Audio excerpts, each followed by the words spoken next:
Memphis Wrestling with Randy Hill and special guests.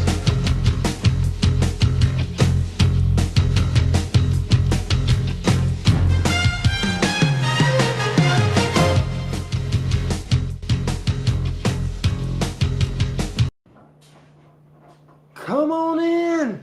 Stay for the entire 2 hours, or maybe 2 hours plus. Al Tuttle's in the house, Mike's in the house, Andrew's in the house, Terry Jones is in the house. Man, all kinds of people are watching Talking Memphis Wrestling on the 16th today. Thomas, of course, is here, and we appreciate it.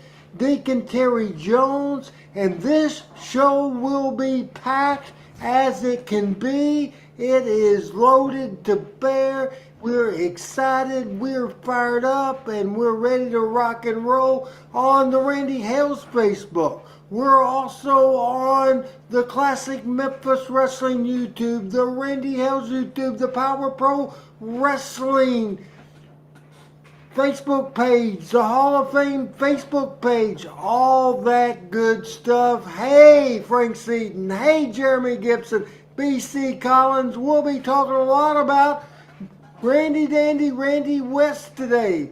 PJ in the house. Hey, we got Thomas Lemon, we got Al Tuttle, we got so many people. What we don't have is Michael St. John, and we don't know if Pat will be able to get out of a business dinner to come do the later part of the show. But what we do have is the Assistant Superintendent, Southside School. He is here, and he's fired up, and he's ready to go. Mr. Chris Ellis, and let's go ahead and get your hellos in and get your first takes in. Hello, everybody. It's great to see everybody on this week. Great to be back. I got two first takes.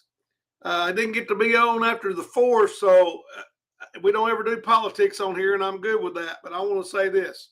We live in the greatest nation in the world, the greatest nation. We get the freedom to come on here and talk about something we love every week and share it with people all over the world. And we are blessed and thankful for that. After recent events, we need to focus on our blessings and how fortunate we are to live in the United States of America and get to have the things we have here. Hello to everybody. Thomas, BC, Frank, Jeremy. I don't want to miss anybody. My second take is Sky Point, the Freebird Terry Gordy, who left us 23 years ago today. I was a big Freebird fan, and Terry's been gone, hard to believe, 23 years. But that's 23 years ago today. That's my first take. Want to start out, Randy, if we could.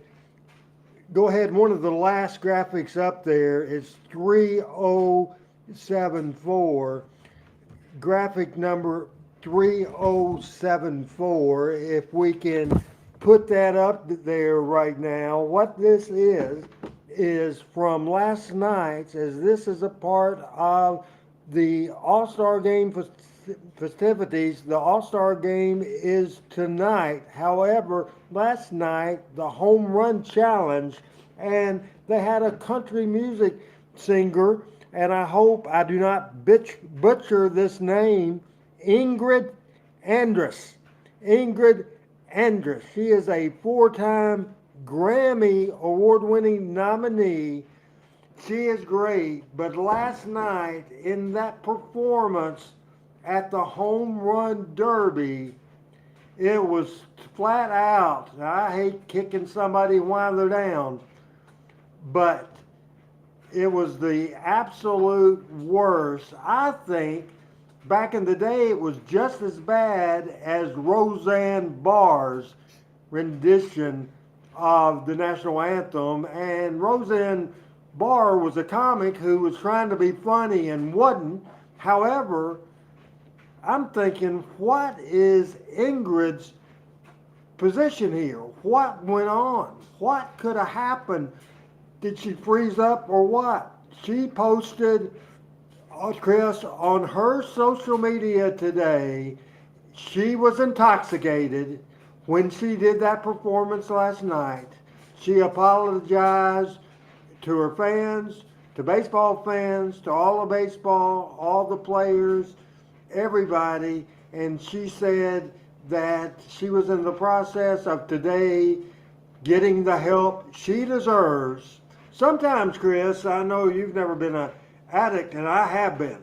Sometimes something extreme cause you to try to get help. In my situation, it wasn't rehab. I got my ass out of Nashville, Tennessee, rented a U-Haul because I'd already had my Cadillac repossessed, and I had Whoopi and Randy West help me load up, and this was on a Friday. I'd already given a leave of absence, just saying I was burned out. I was much more than burned out, much more than burned out. So I had to get out of there. Got home on Friday in Jonesboro. We still had our family house. On Sunday, I was in church, and I haven't drank or done any illegal substances, whatever. So it's just something traumatic that happened that made me change what I was doing, play people I was hanging out with, places I went, and I got straight. So we pray for Ingrid, Chris, because that has to be, because basically I kept my demons hid. She had her demons released in front of the world. So your comments about that, and that was hard to watch, hard to watch. Big show coming up, by the way, everybody, but we wanted to get this in. Well, I feel for her because, first of all, it's hard to sing the national anthem a cappella. There's been other people who struggled when they were sober. But Randy, you do not know this about me, but I did have a drinking problem, and I quit in 2013. I don't broadcast that a lot, but when people don't understand, it's when it is a sickness, it is an illness. You do need help, and I hope and pray she gets the help she needs. What happens is today, with the era of social media, which we depend on that for a lot, it helps our show obviously a great deal. But the naysayers, the negativity comes from those who have their own flaws, but they're quick to rush to judge people in the public eye because it's easier to tear people down than it is to build up. Kind of goes back to what I said in my first take. We are blessed to live in this country. We're fortunate to have means necessary to get help and get recovery and be supported if we'll just turn our hearts in that way instead of being so negative and hard on people. You know, if you want to be hard on someone, start with the person in the mirror.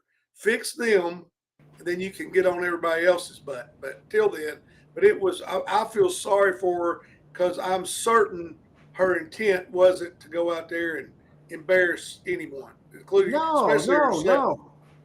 No, it's just something that Busted Open covered this morning. The Dan Patrick Show covered this morning. Front row with Bud Row, every sports talk in America. It's something that I think that breaking news we have to cover. Hey, Al Toto, hope you are doing well. Now we're going to do picture of the day, and Chris, I know you know this one, and I want the audience. It's an easy one, but I want the audience to answer. So look at the comments. We'll start with number 200, Adam. Number 200.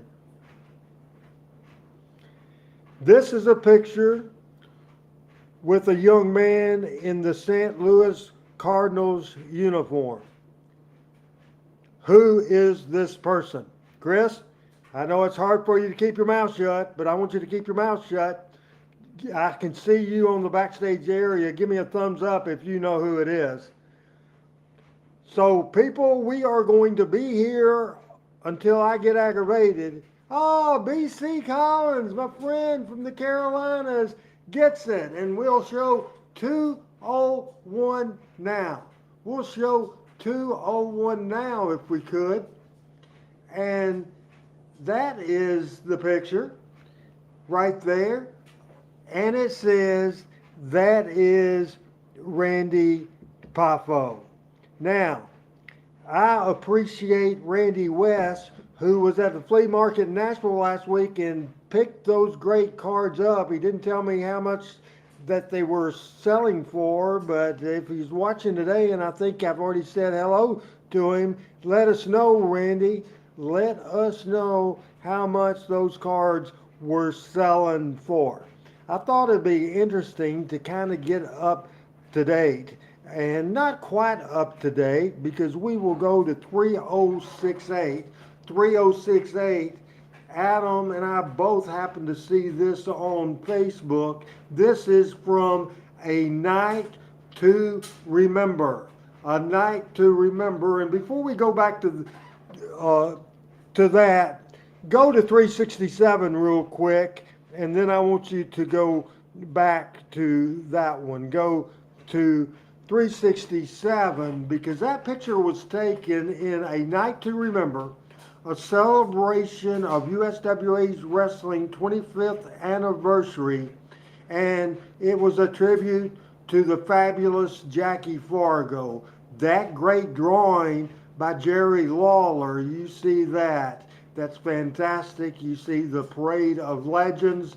You see some of the matches that didn't even happen there, but you saw the Best of Memphis match, the Duke and Lawler, the Fabs against Tommy Rich and Doug Gilbert, the USWA Tag Team title match, Rock and Roll Express against PG-13. So we'll go back to the original 368, 3068. So that's the crazy lumberjack Joe LeDuc appearing in a wrestling ring for the first time in 7 years. He is choking Jerry Lawler in a packed $30,000 house at the Louisville Garden. In the background with the Chicago t-shirt is my closest friend, no offense to Chris or Pat or Michael or anybody else, my closest friend, the guy I talk to every single day and have for the last 5 years, every single day. You see Randy West on the apron shooting the match at the Night to Remember. Also, just to get us up to date, and I don't have a number for that, but I have a picture of Randy currently, less than a year ago, along with his wife Diane, when I traveled to Hendersonville, Tennessee, and I had the opportunity for the first time then in 4 years, as I was at the nursing home with Eddie Marlin there, and I was there for a month every single day. This is the 4th of July. I showed the picture last week of me and Eddie together. This was later in the afternoon as Randy West, the great photographer of great photographers, and Eddie Marlin's youngest daughter, Diane. So we wanted to get that out of the way right away. That sounds kind of mean, but my people, my favorite people of all time, as Randy West says, pretty good deal on that trading card, just $5, just $5. Man, we have a loaded show, absolutely loaded show for sure. We want to go now. And Chris, yes or no, do you have your notes? I got my notes. Okay, if you would go to 3060, 3060, this is a Jonesboro, Arkansas card, 3060 from July the 14th, 1979. And last time we read a 2-match card. I got more work for you today. It's a 3-match card, starting from the bottom, going to the top. Here is co-host Chris Ellis. I was at this show, so I recall this. The Hulk and Eddie Boulder, the future Brutus Beefcake, versus the Destroyer, the Hangman. And I have no idea who those guys were. Grudge match was Randy Tyler versus Outlaw Ron Bass. As I always mention, Wolves up. He had a degree from Arkansas State. And then in the main event, Tommy and Eddie Gilbert and Eddie Marlin versus Buddy and Ken Wayne and Big Pete Austin, who I always thought was impressive and didn't maybe get the push he could have, because I thought that guy was could have been something. He was a big, massive guy. Do you have any memories at all, Chris, of being at that card? I do. It's the first time I'd ever seen Hulk.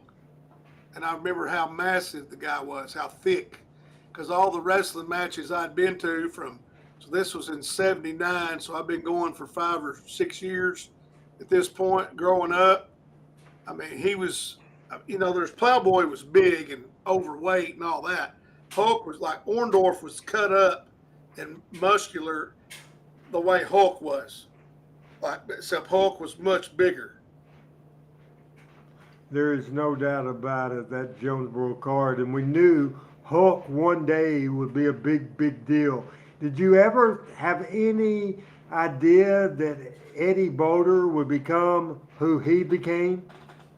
Oh, so of course not. I mean, of course, at that age, I didn't know that any of them because beyond Memphis wrestling and maybe watching some Mid South when it came on Channel 4, I didn't know wrestling existed beyond where we grew up. Like Jerry Lawler was the king of the world, so I didn't know anything about that. That's a good point. That's a real good point. Of course, Eddie Boulder became who? Brutus Beefcake. Brutus Beefcake. Beefcake. Brutus the Barber Beefcake. I want to say hello to Michael Butler, and somebody in the Jonesboro, Arkansas area just wondered if you know him. He's saying Pete Austin was a hoss. That's Van Wilhoit. Yeah, Van and I coached baseball together. Really? We did. Had a lot of success. Van's a great baseball mind. He sure Now, is. I saw Randy Myers and said hello to us also. I talked to Randy earlier because I called him, talk about several things lately on the radio show and this show and what's covering, and he talked about the fact they covered, and go ahead and Adam and put Ingrid up on the screen again, if you would please, sir. If we go ahead and put that off, that was last night, and that happened at the home run derby, and this was just an awful, awful performance. Now, Ingrid, who is wanting to get help, she's not running from this, she's not hiding from this, she is posting on her social media and admitting and being honest and being truthful that she was intoxicated, she was drunk, she was embarrassed, and it was a wake-up call for her, and she was leaving to check herself in or to be checked in to rehab, and that was planned earlier today. So folks, absolutely 100%. By the way, Randy, we had the big conversation about covering politics. It was kind of slipped in. I'm sorry about that. After I 100% promised you it would be any talk about this, I guess I should have smartened my co-host up. But basically, it wasn't politics, No. and I was fine with what he says. All he said was how great the United States of America is. Just Yes. like, folks, I hate to tell you, in Memphis wrestling, every once in a blue moon, there was bad wrestling. Every once in a while, there's bad people in the United States of America. There's no doubt. But there's no place in the world I'd rather be than right here in the good old home, right here in the USA. So we wanted to talk about that real quick as well. Now, we are going to get into a timeline right now, and because I didn't have an opportunity to have a production meeting with the great producer Adam Dunn. Adam, I have some young pictures of me. I have the CWA graphic. I have all kinds of stuff, pictures, the USWA graphic. There's all kinds of stuff to go along, because as we talk about the 90s and we talk about the USWA Smoky Mountain feud, we talk about a lot of great stuff, and we'll watch a lot of great stuff. I am fired up and ready to go, and we have a very interesting, I don't know how I'm going to smarten Adam up or how we're going to do that close. I usually don't plot out and script the close. The close is scripted and figured out, and hopefully Adam will be right there with us when we do that. But I want to real quick do a timeline of Randy Hales in Memphis wrestling. How my life changed, because now it's my love of my life. It is my obsession. It is absolutely my desire to keep the legacy of Memphis wrestling alive. And thanks to Adam, and thanks to Michael, and thanks to Pat, and thanks to Chris, and Al Tuttle, Terry Jones, to Thomas, to Frank Seaton, to Terry Jones, and everybody that watches this program, Van and Michael Butler. It is the goal of this show and myself. I'll be honest with you. I've sacrificed having a home life. And then by the time that I was done with the wrestling business, by the time I was obsessed with the wrestling business, by the time it was all over for me in the wrestling business, psychology-wise, I was still stuck in this damn business. It's all I thought of. And so I've sacrificed having kids, having a relationship, everything. Memphis wrestling means a lot to me. It means everything to me, and I know that sucks, and I know my family's listening. It means everything to you. What about us? And I understand that. And it's a flaw. It's a flaw. But it is my love, and it's my obsession since I was 10 years old. There's no doubt about it. And it is my goal, and it's certainly not my dream, because I think they've done it. I think we've done it. I think y'all have done it. I think Chris and Pat and Michael's done it. And I think Adam Dunn's done it. I think everybody's done it. Memphis, Tennessee is the best wrestling territory there's ever been. Sure. Now that the world's changed money-wise, sure, the wrestlers make millions of dollars. Sure. Some wrestling crowds are 70,000 people. Sure. It's evolved and it's changed. But on the boob tube, there is no better wrestling in the world than Memphis, Tennessee. I can tell you right now, and it is our desire, our absolutely desire, and I think we're certainly close to it, to make this show absolutely, no doubt, without a doubt in the world, the best wrestling talk show devoted to Memphis there is. I think there is no doubt about it. Give me a CWA logo if you would. And you can also put some pictures up earlier, because in 1979 I started watching wrestling. In 1973 I met Eddie Marlin for the very first time in my life. And there you see the picture. Eddie Marlin. Probably 8, 9, 10-year-old Randy Wade, my friend Randy Wade. And there's probably a 13 or 14-year-old Randy Hill. Already, people, by this time, I was hooked on the wonderful world of Memphis wrestling. I was hooked on it. Then, in 1977, and I don't know, I've been banging around, and didn't have an opportunity to load this picture. I had the biggest break. Now, I'd already started selling popcorn. I'd already started helping sell programs, all that sort of thing. Sell Eddie Marlin's pictures. But in 1977, open the roof, let it rain, give them hell, hurricane. I was a proud member and student at the home of the Hurricanes, Jonesboro High School. That same year, my freshman year, I got the break that led me to everything. My break that got me right here to this show, talking Memphis wrestling. Talking Memphis wrestling. This was a break. And I don't know if you can sell it. See it. I was 14 years old. I was wearing a geeky looking sweater. I probably can blame my mother for that. The microphone back in the day came from the ceiling. They lowered it down, and a time or two it hit me in the head, and it hurt. It hurt.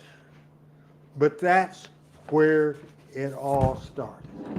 It started in 1977, and that was the big break.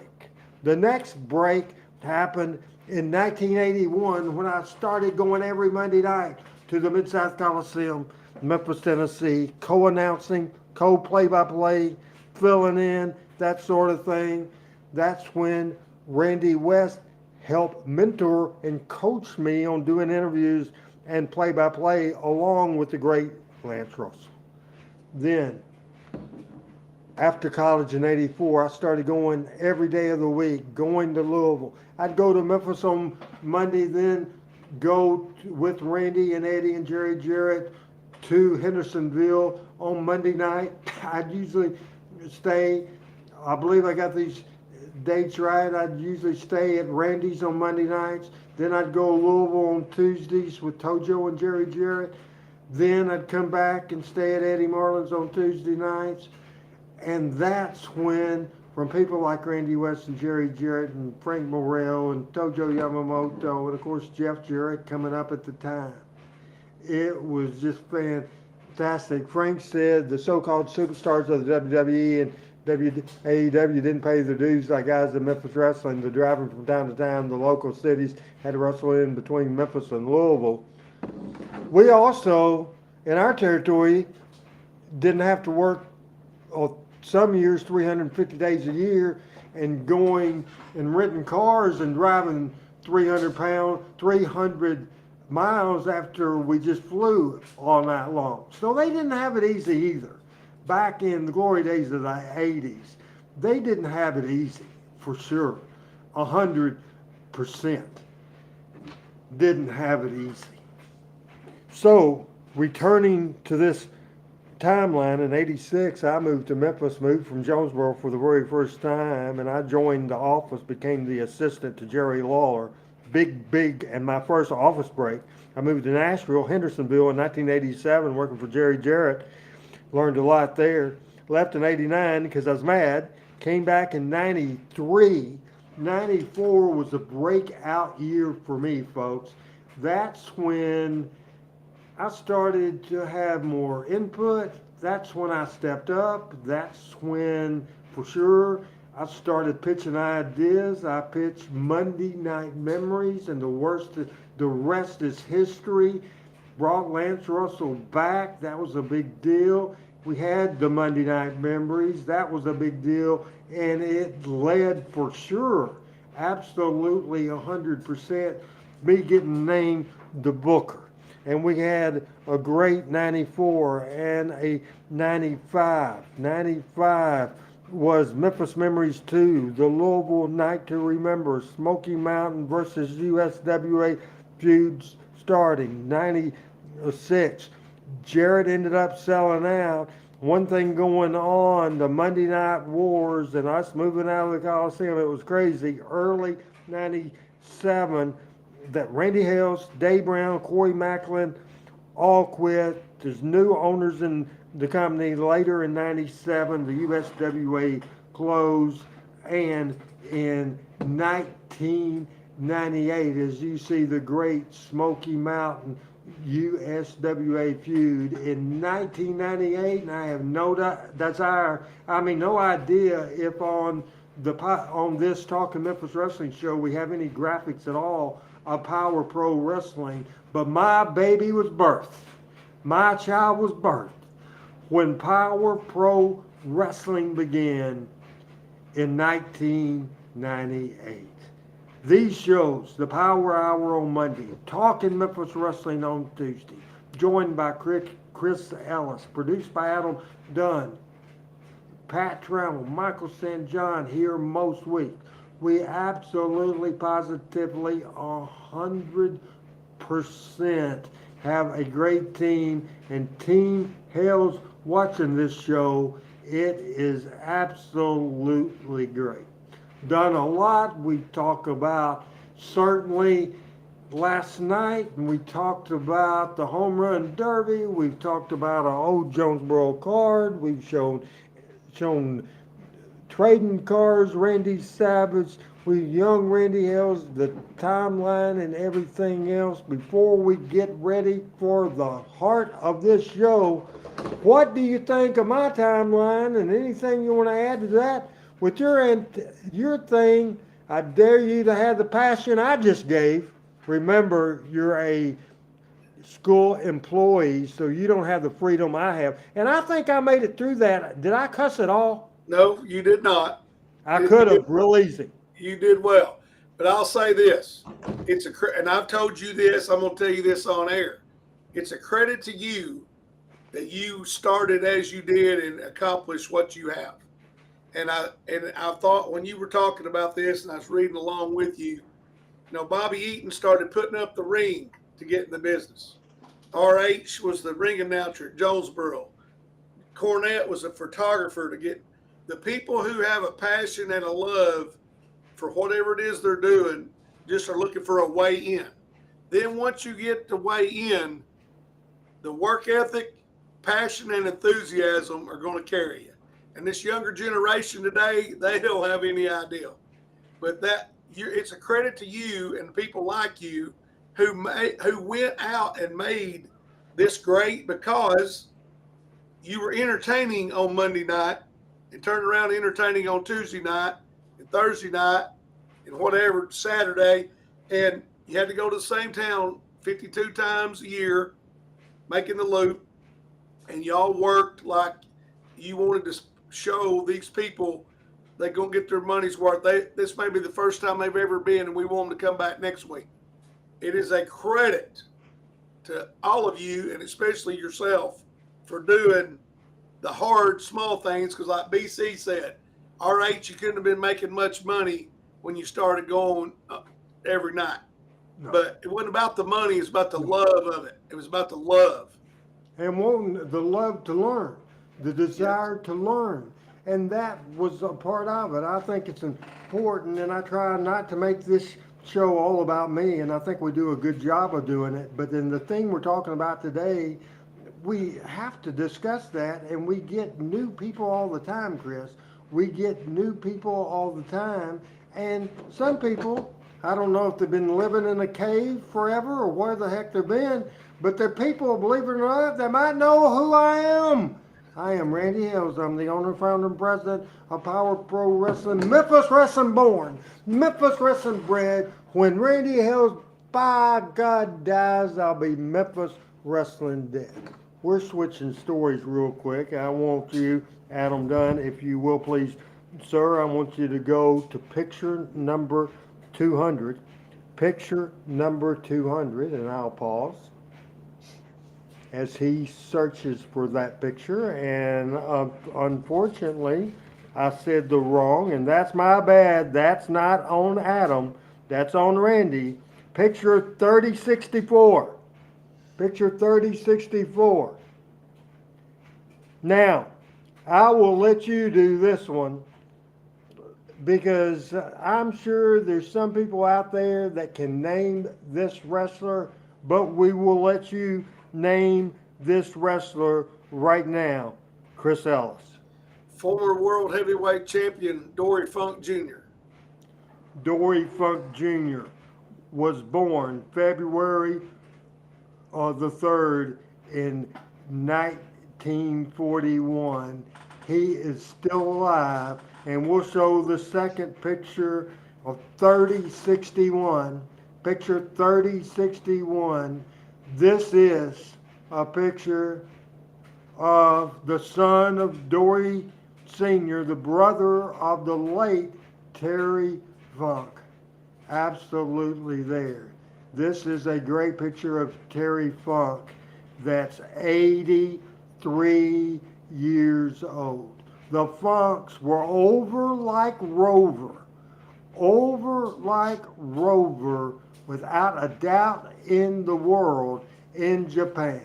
Next month, 83 years old. And that's what I wanted. I was shocked seeing that, and I shouldn't have been shocked.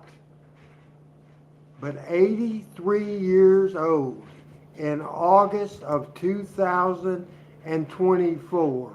Chris Ellis, Dory Funk Jr. I think Onita will be his partner. Not exactly sure about that. Somebody can do a quick Uber, Uber search. You know where my mind is. A Google search, and give me what the match is. I think Anita's involved and Dory's involved, but Dory Funk Jr. wrestling at age 83 in Japan.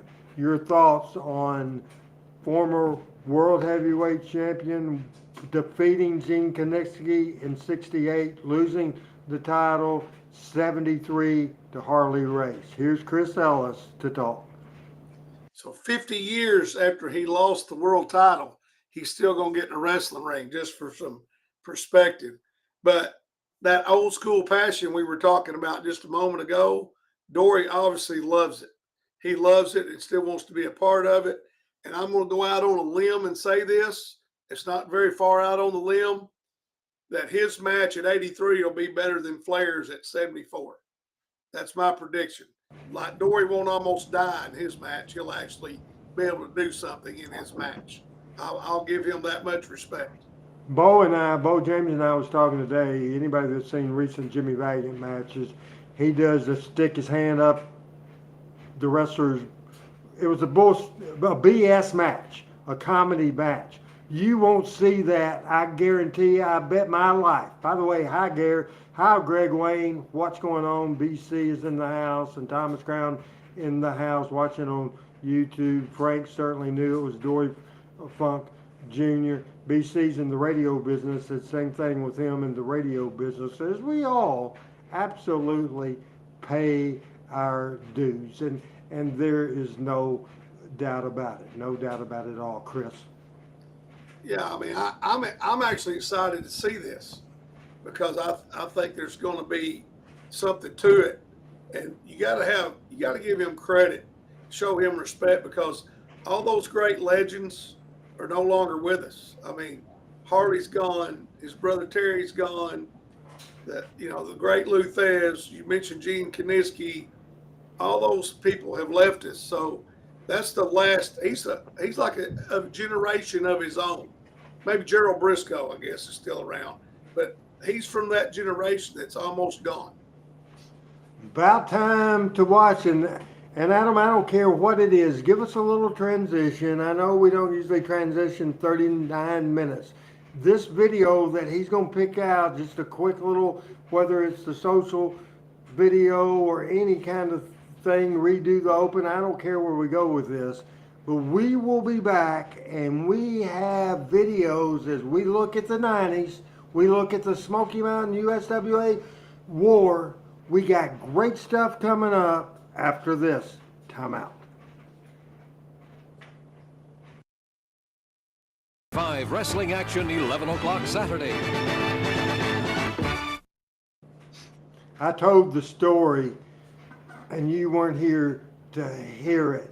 But 1983, a traumatic year. It really was, because if people would have thought of the fact, Jerry Jarrett, gone. Jerry Lawler signed a contract where he was gone a lot as the voice of Raw. The top baby face in all the territory, Jeff Jarrett, gone. I was hired as the assistant booker when Jerry Jarrett left for the second run that I had with that. But in 94, nobody knew what the future of this company. I said what we did, Chris, last week, the main deals. We switched, and it was Lawler's idea to switch Brian Christopher babyface. We needed to have somebody to be in the spot Jeff Jarrett was in, that the workout horse of the territory, and we did that at the time. We absolutely 100%. And by the way, Carlton Steve Robb, hello, how are you doing, from Princeton, Indiana. So that was step number one. I would say maybe even right after that was bringing Lance Russell back. Nobody can sell Memphis wrestling better than Lance Russell. A great wrestling host is a salesman. There's no doubt. And nobody better than in God's green earth, you mentioned Harley Race, than Lance Russell in selling wrestling. Nobody. Nobody ever. And then, of course, PG-13. And then Monday Night Memories, a night to remember, the USWA Smoky Mountain feud. We transitioned Doug Gilbert from a tag team with his brother, the younger brother of Eddie Gilbert, the son of Tommy Gilbert, to build him into the talent that he's still at it on a regular basis today. Had a great run in Japan and a lot of people. A great feud. The 90s version of Lawler and Dundee. I'm not saying that it's Lawler and Dundee because it was a different era in time. Different era in time. But these two had great matches and intensity, and the people believed. And we will watch this video loaded on the left side of the screen right now on the backstage. This is Brian Christopher and Doug Gilbert on Talking Memphis Wrestling.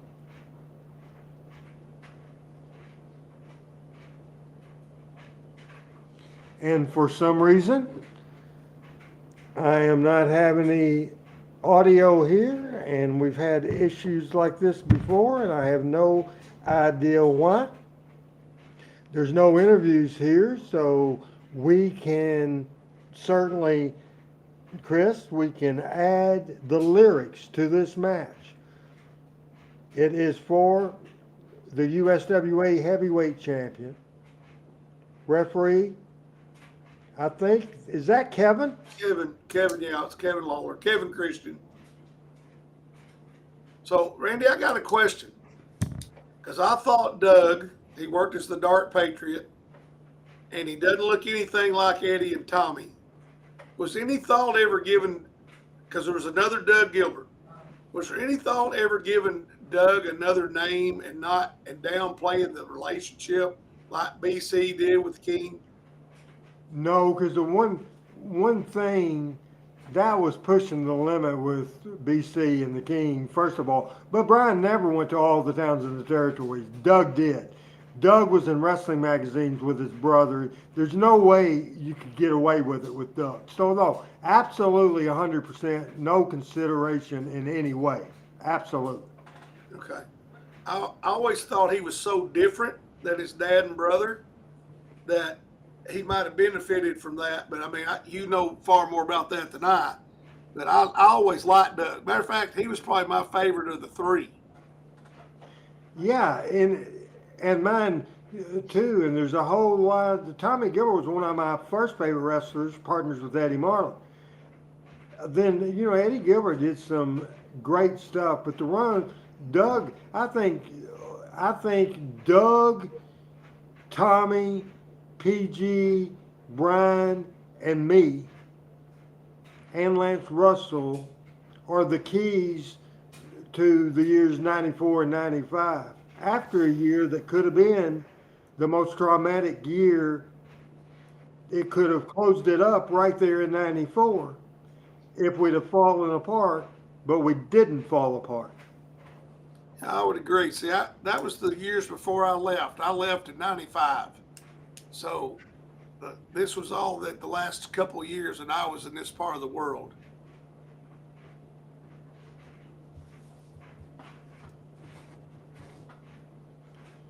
And they have great matches together, and this is a good competitive match on TV. There's no doubt about it. They had good chemistry. Oh, yeah. Now, I think we need to talk about the manager on the side of Dangerous Doug. And you see the headbutt spot. You read my mind. I actually liked Scott Bowden. I actually liked him as a manager because he was sarcastic and annoying. He was the perfect in that role, I thought. Now, I know that he said some things that rubbed Dave the wrong way and made him mad and so on. And I don't think he went to all the towns either, but I enjoyed Scott Bowden in his role. I thought he played it very, very well. What do you think of the setup of the studio in this time period? Well, I'll tell you, I actually like this. The lighting's much better, I think. The difference for me was at this stage, of course, now Lance had come back now. But when Lance was gone, no offense to anyone, but it just wasn't the same because it's like Jack Buck not being on the Cardinal games. Like I mean, it's just for a guy who grew up with that, it was, you know what I mean? It was just different. Wasn't bad, just different because that's the voice you've heard your entire life. It's the soundtrack of your childhood. Brian had Doug Penn, the distraction from Scott Bowden. I would love for Adam Dunn to come in audio wise, and he has a theory of production, the lighting and that sort of thing. Adam, if you can I know you don't want to pop in camera wise, but if you want to pop in audio wise, talk about production. Real quick, Michael Wade asked, is this still WMC Studios? And the answer is yes, that is still WMC Studios. Yeah, definitely still the WMC studios. And I would just say to me, the studio went through several different looks, and the TV station, you had several different directors during that time. And to me, I could really tell a difference once James Estes became the director, who worked for WMC and was eventually promoted over the whole news and promotions production department there. But you could tell just the different camera shots, the lighting, and just a lot more the graphics and everything. James, I just think, had a passion and had the knowledge of actually how to make it a little bit better looking television program. And when you talk about too, like even the graphics, it wasn't until James came around that you had continuity with the open, the close, the music, the lower thirds, and just everything that they did just as far as from a television standpoint. I would guess 94, maybe 93, but probably 94, Randy, is when James probably started doing it. Does that sound right? Yeah, I'm with you on that. Okay. And so James would do it all the way from there to the end of USWA. And then James did, would say maybe not quite the whole first year of Power Pro or close to it.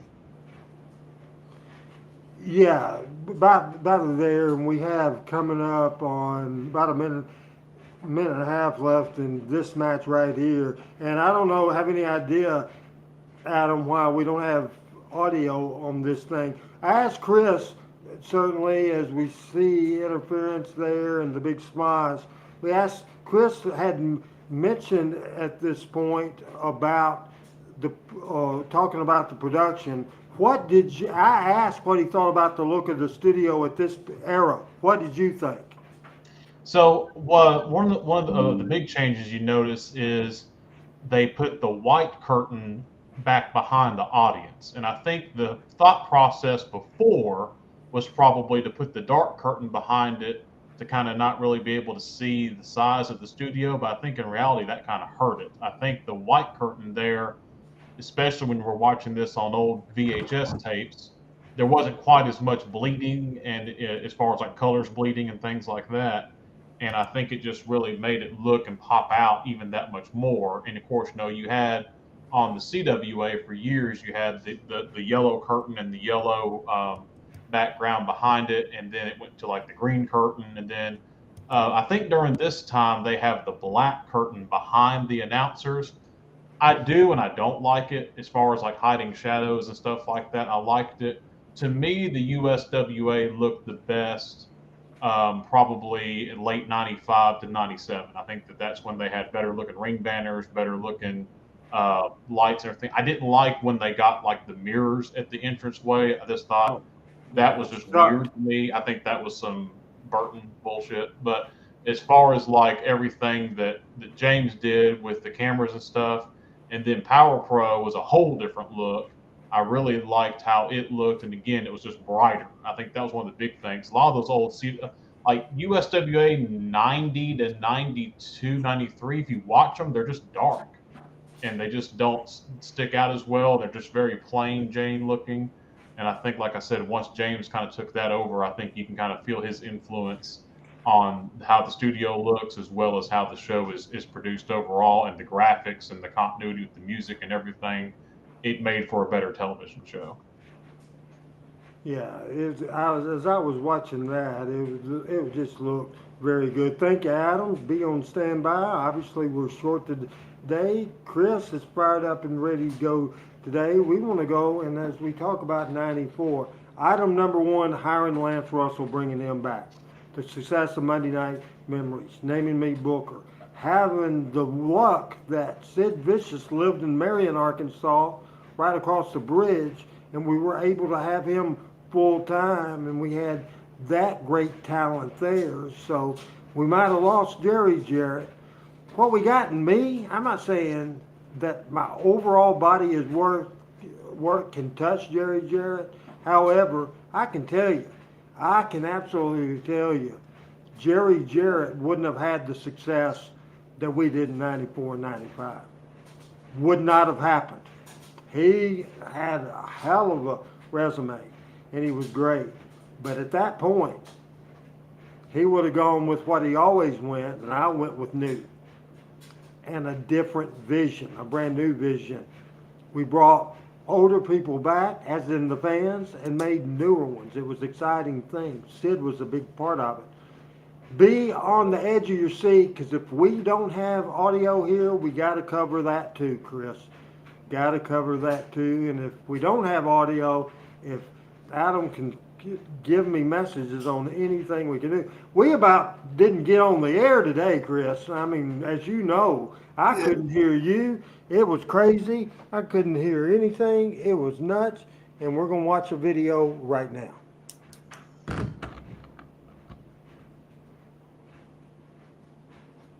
If I could get any written thing, because some of the stuff that we have here today.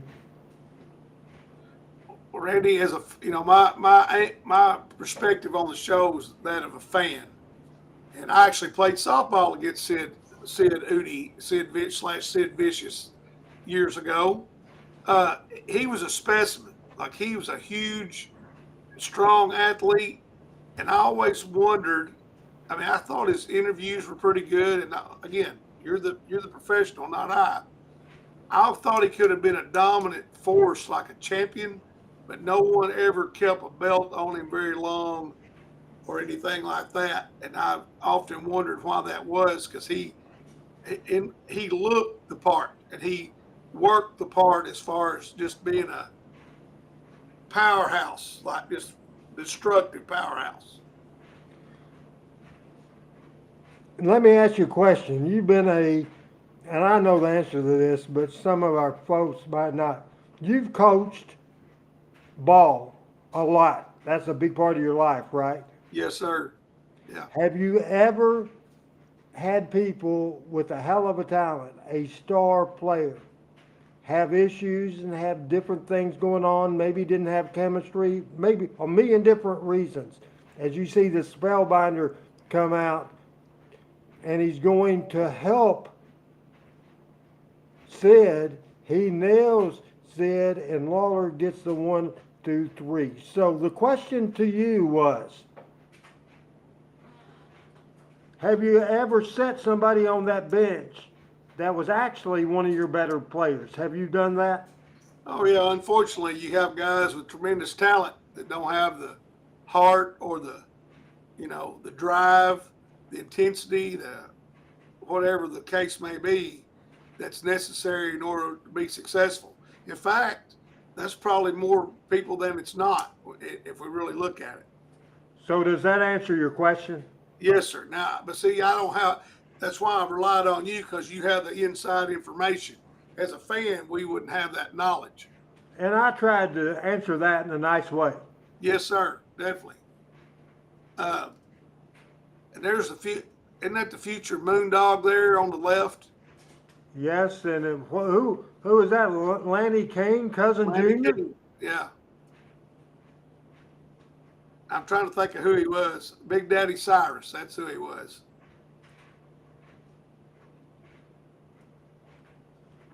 And there you see that situation at all. I'm kind of waiting, I guess, Adam, if you don't have any option, any troubleshooting option, you can tell me what to do. Is that's two videos in a row, and we've never had that happen as we come out of that video right now. So, Doug Gilbert and Brian Christopher.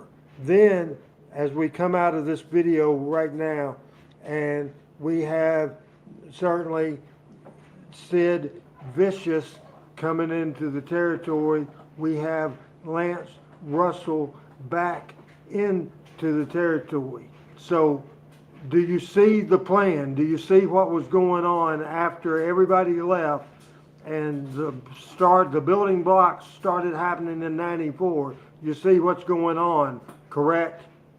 Oh yeah, and I think y'all's plan was excellent. You had a good process working. You had some old blended with some new. Someone mentioned that on here that you blended the both together and had success, and that's a great way to. I mean, you have to evolve.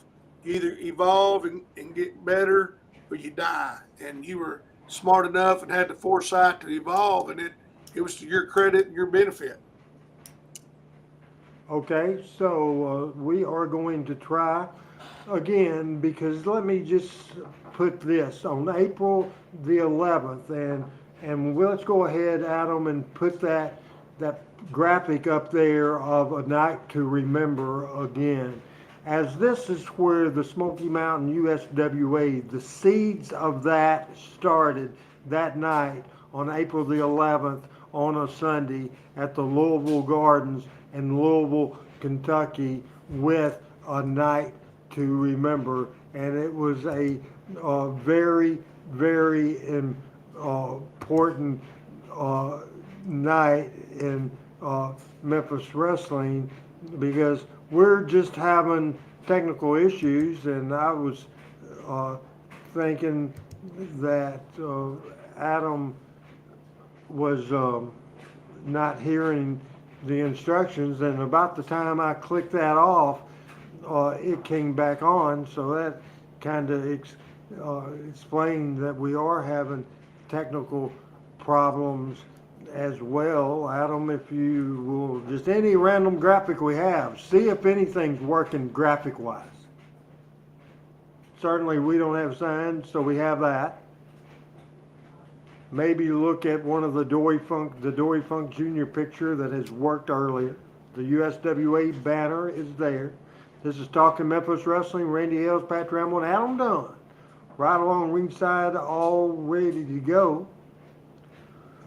As we're getting more great comments, the Warrior says even though Sid Vicious was big, he could have even been bigger, and that's another one of the great comments from the great people at Team Hales, and we appreciate that very, very much. We are going to go to a video we showed, and Chris, you weren't here last week. We showed again what the beginning of the USWA war was. I am just hoping, again, if we don't have audio, Adam, send me a message on anything I can try to in settings to get this going. This worked audio wise last night, absolutely, no doubt about it. This show depends so heavily on video and audio telling the stories, especially this edition in this USWA feud. So let's go ahead and watch the beginning. Again, we showed it last night, showed it last Tuesday, and we'll show it now. Back here at Louisville Gardens. This has gotten bigger and bigger as the weeks have gone on. It's even come up to the point where Randy Hales was supposed to become a special referee last Tuesday night. Let's take a look at some of the footage of what's been going on between PG-13 and the Rock and Roll Express. I want you to watch this. This was a match where I was supposed to be one of the special referees because Martin Curtis had screwed PG the week before. I was scheduled to be one of the other referees, but what happened was they attacked me earlier in the night, the regular referee, Joe Wheeler. Then had to take my place because I was hurt. So, Chris, do you understand that story? Yeah. Was Joe Wheeler the regular referee in Louisville? Yes, my good friend Joe Wheeler. Yeah, I've never seen or heard of Joe before tonight. So I was curious. This is a Louisville feed, so we would show in Memphis, we would show how it happened in Memphis, and certainly in Louisville, we would and Joe Wheeler refereed the very first ever in April of '98, very first Power Pro Wrestling TV match. That's when I lived in Southwest Arkansas. Where were you in '95? In '95, I was at Walnut Ridge until July, then I left.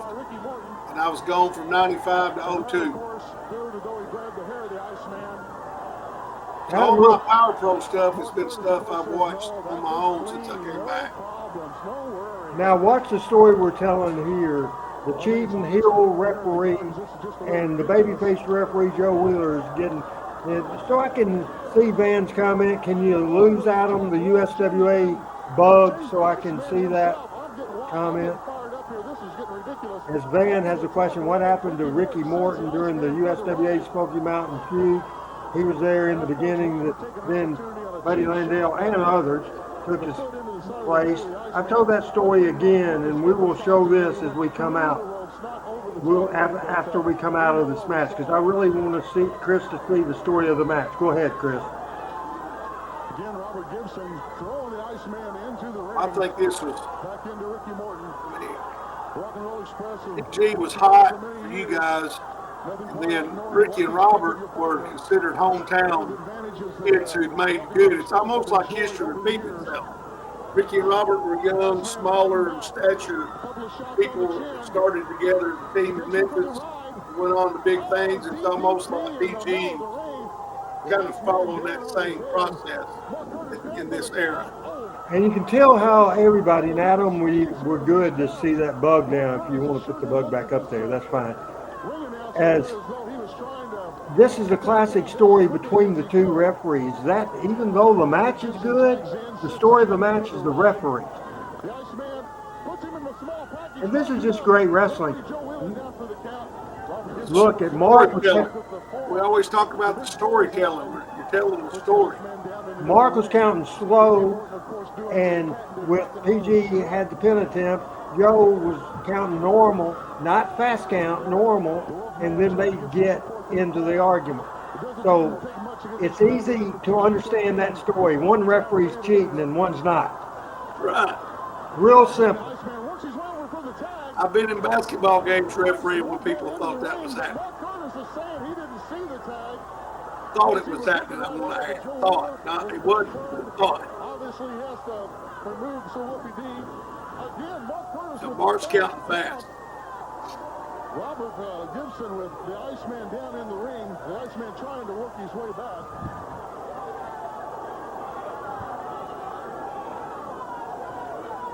JC Ice a little dizzy, not sure what's going Again, Van, I will just pick a good time in the storyline as we're showing you the Smoky Mountain USWA feud, and Chris is seeing it. And tell me again, Chris, where you were in '95?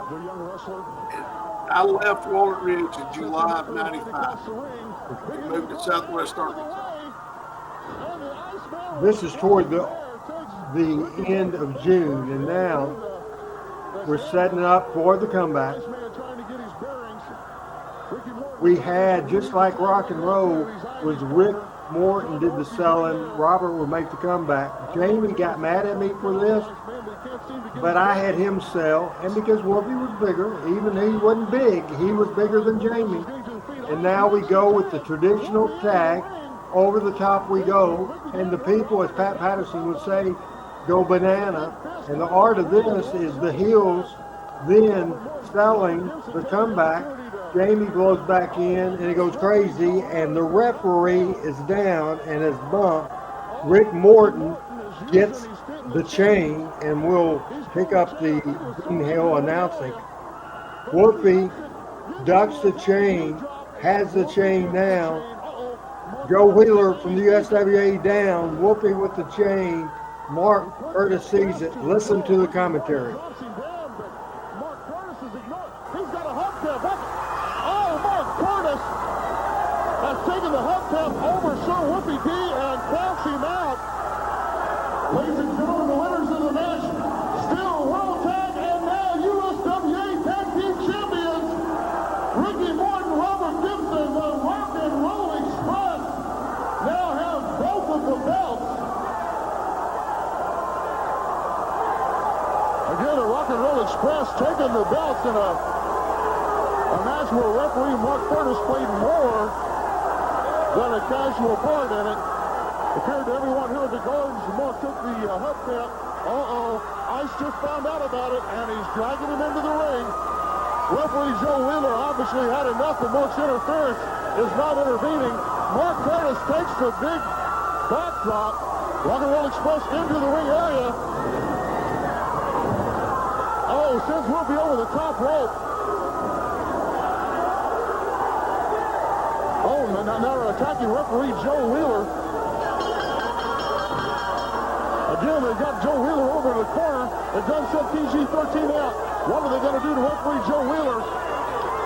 Come on, he's just a referee. There's no reason for this. There's no... Randy Hales, bad ribs and all, into the ring area.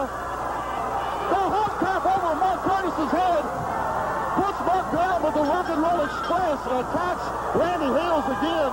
He's already injured once from him, and he's taking a repeated beating. PG-13 back into the ring. You come in and make the save on Joe. Joe Wheeler attacking now. They beat Randy you Hales. down. Again, But they didn't kill me. No. There's a reason for that, as we'll watch. Again, Randy Hales. I'm still selling, Mark Curtis come back to ringside. but I'm mad. We're all mad. PG-13's got something to say to him as well. I want to ask you something here. Everybody here knows that PG-13 can beat the Rock and Roll Express. We've been proving that. We've been proving that week after week that we can beat them. They got this little Indian in their corner that seems to be causing a lot of trouble. And it's really getting under my skin. Randy Rose, I don't want you to be a referee. I don't want him to be a referee. I want a regular referee, and I want you to be in our corner because I know that PG-13 asking Randy Hales to be in their corner. that to take care of Mark Curtis, that we can take care This is of the our next part of the story. I was What an special offer. referee, and this is my interview. That's what you got to do right there, Smoky Mountain Wrestling. If you want a war with the USWA, you got it right now. You heard that from Randy Hales. You want Short and a war sweet. with USWA. The people goes bananas. This was a great period, a great story, a great time in USWA wrestling. This was June of 1995. Man, I'm excited for sure. So, Randy, you said this the last time I was on. Louisville was the biggest drawing town at this point, right? Like y'all were doing really well in Louisville. It started June the 11th of 95. This was back on a Tuesday, probably June the 20th actually is when this match was doing real well here. And by the end of the summer, we were rocking and rolling. By the way, Pat sent me a message at 7:40, said maybe 15 or 20 minutes, and it's been longer than that as well. So as somebody that I don't think you've seen much of this, but as you're seeing the story as it started with PG and the Rock and Roll. I think you were here a couple of weeks ago when we showed that match, and PG won, and the night you'll remember, the biggest crowd in Louisville in maybe 10 years. And PG, the underdogs, they beat the established guys. The established guys at the end of the match switched heels. Then Mark Curtis, the return match, from Smoky Mountain, screwed, as a special NWA representative, screwed PG. Then I booked myself to be the other referee because after he screwed him, I came out to the ring, cut a promo, and said, I'll be in there right with you, and you won't do that crap with me there. Then earlier in the night, he called me to the ring. The Rock and Roll came out, and I was hurt with my ribs, and that's why I drove Wheeler. Then you saw what happened. I had to come out because they were about to kill Joe, and I came out, and then I got down, and then quickly the Rock and Roll were run off, and we set it up to me be in the corner. It's storytelling, and I'll let you have 45 seconds to a minute as I find the next piece of the puzzle that we'll see. Well, I think that the storytelling for the people who love wrestling, we always talk about it's entertainment, but episodic TV is everybody watches it in some form or fashion. Be it my grandmother watching soap operas or nowadays people watch Yellowstone. Well, back in our time, Memphis wrestling was the best episodic TV on. And you related to the characters, you identified with them. And then for me, like I'd never seen Ricky and Robert work heel ever. They'd never been a heel in my memory. So for them to be the heels was when they turned heel was a shock.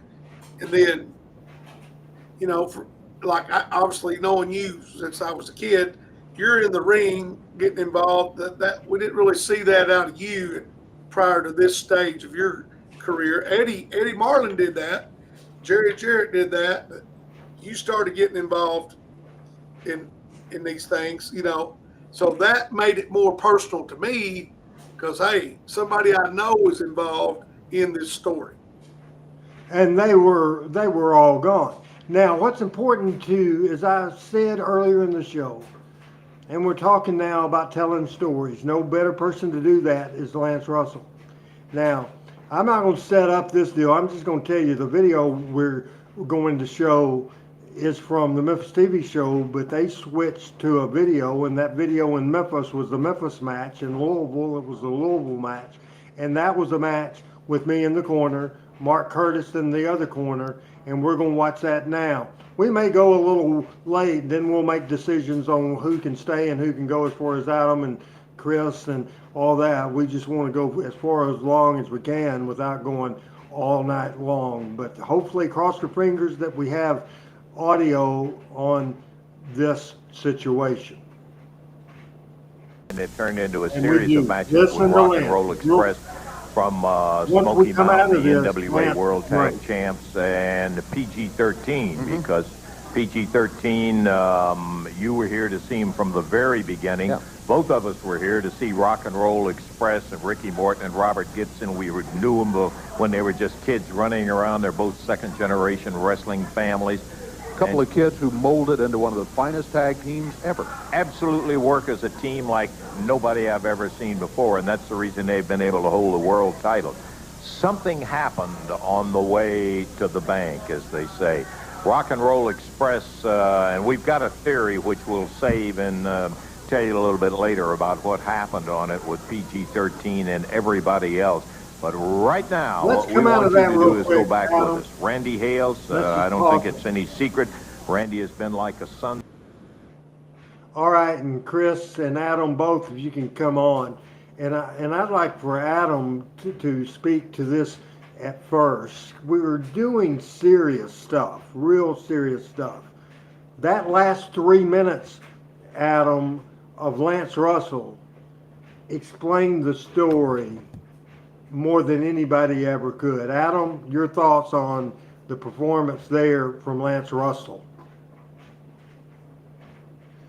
Well, like I say, Lance, as always, was doing his job absolutely flawlessly, and just that conversational way of doing it. It's in different styles can work in different areas. If you compare it, I would say a polar opposite would probably be a couple of years later, someone like a Paul Heyman in ECW would be, in your face, pointing the camera, getting stuff over that way.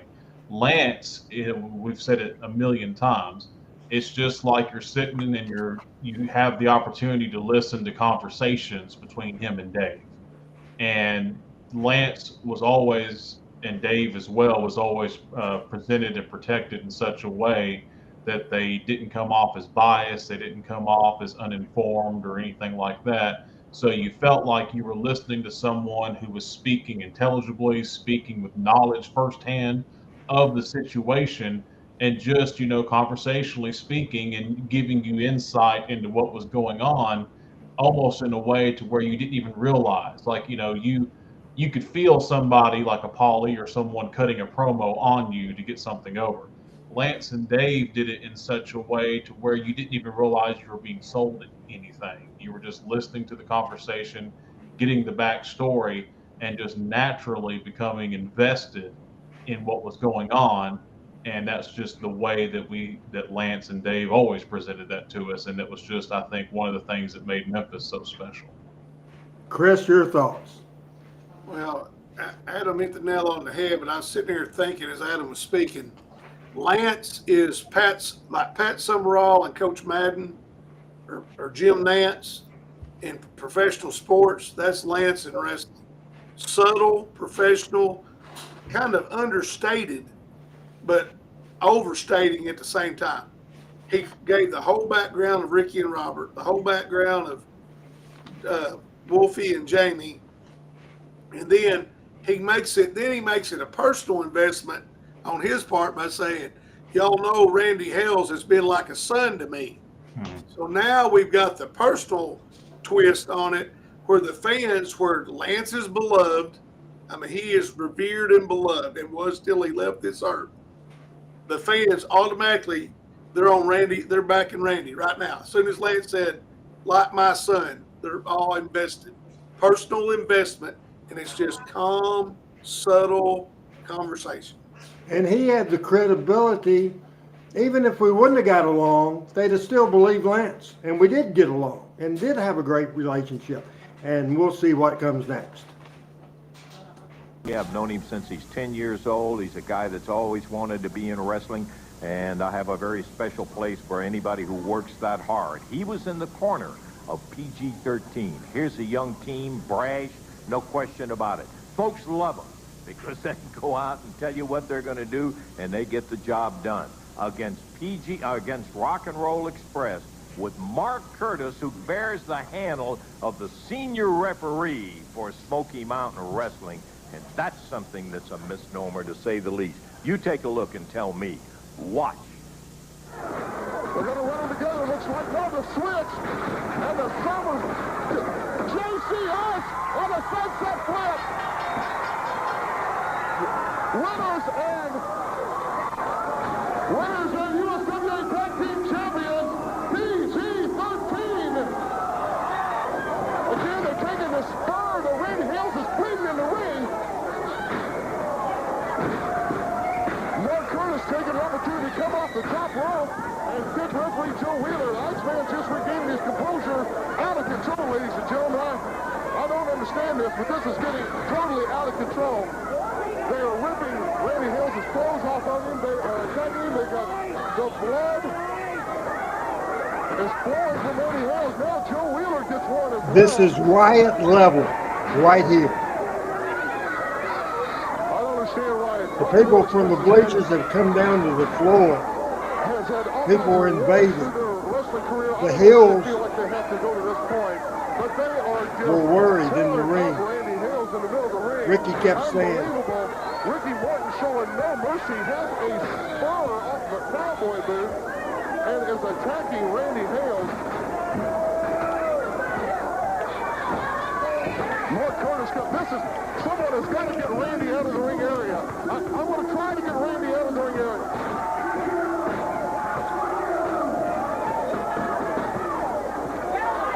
watch how Randy rests. Randy, let us know if you're still watching.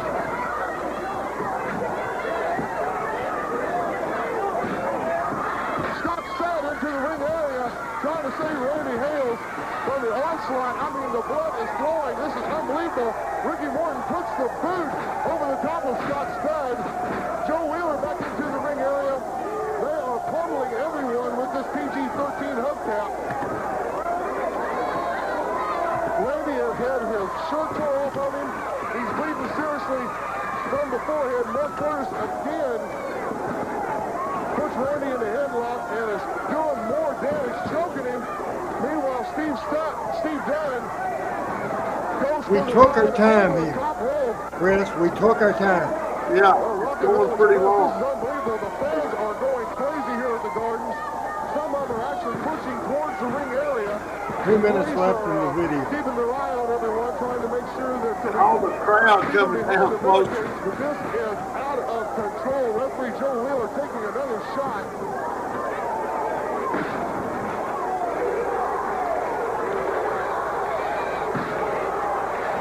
The crowd beckoning for someone else to come from the back. Randy's going to try to get Randy. This is the feud from Lawler, I believe, Adam, on channel 41 or channel 40. I'm not positive. 40, 41. It's been a long time ago. Probably 41. Keeping me at bay as well. They're trying to get Randy, I got a question. Is it difficult for Ricky and Robert to do all this that they've not done in their career? Robert Gibson. They're just so good, they can just. Yeah, because they've been on the receiving end with the Midnight Express and so many other teams. No, it wasn't hard. Now here comes reinforcement. My goodness, Rock and Roll Express takes the way out. Again, the Rock and Roll Express. Ricky Morton saying something to the crowd.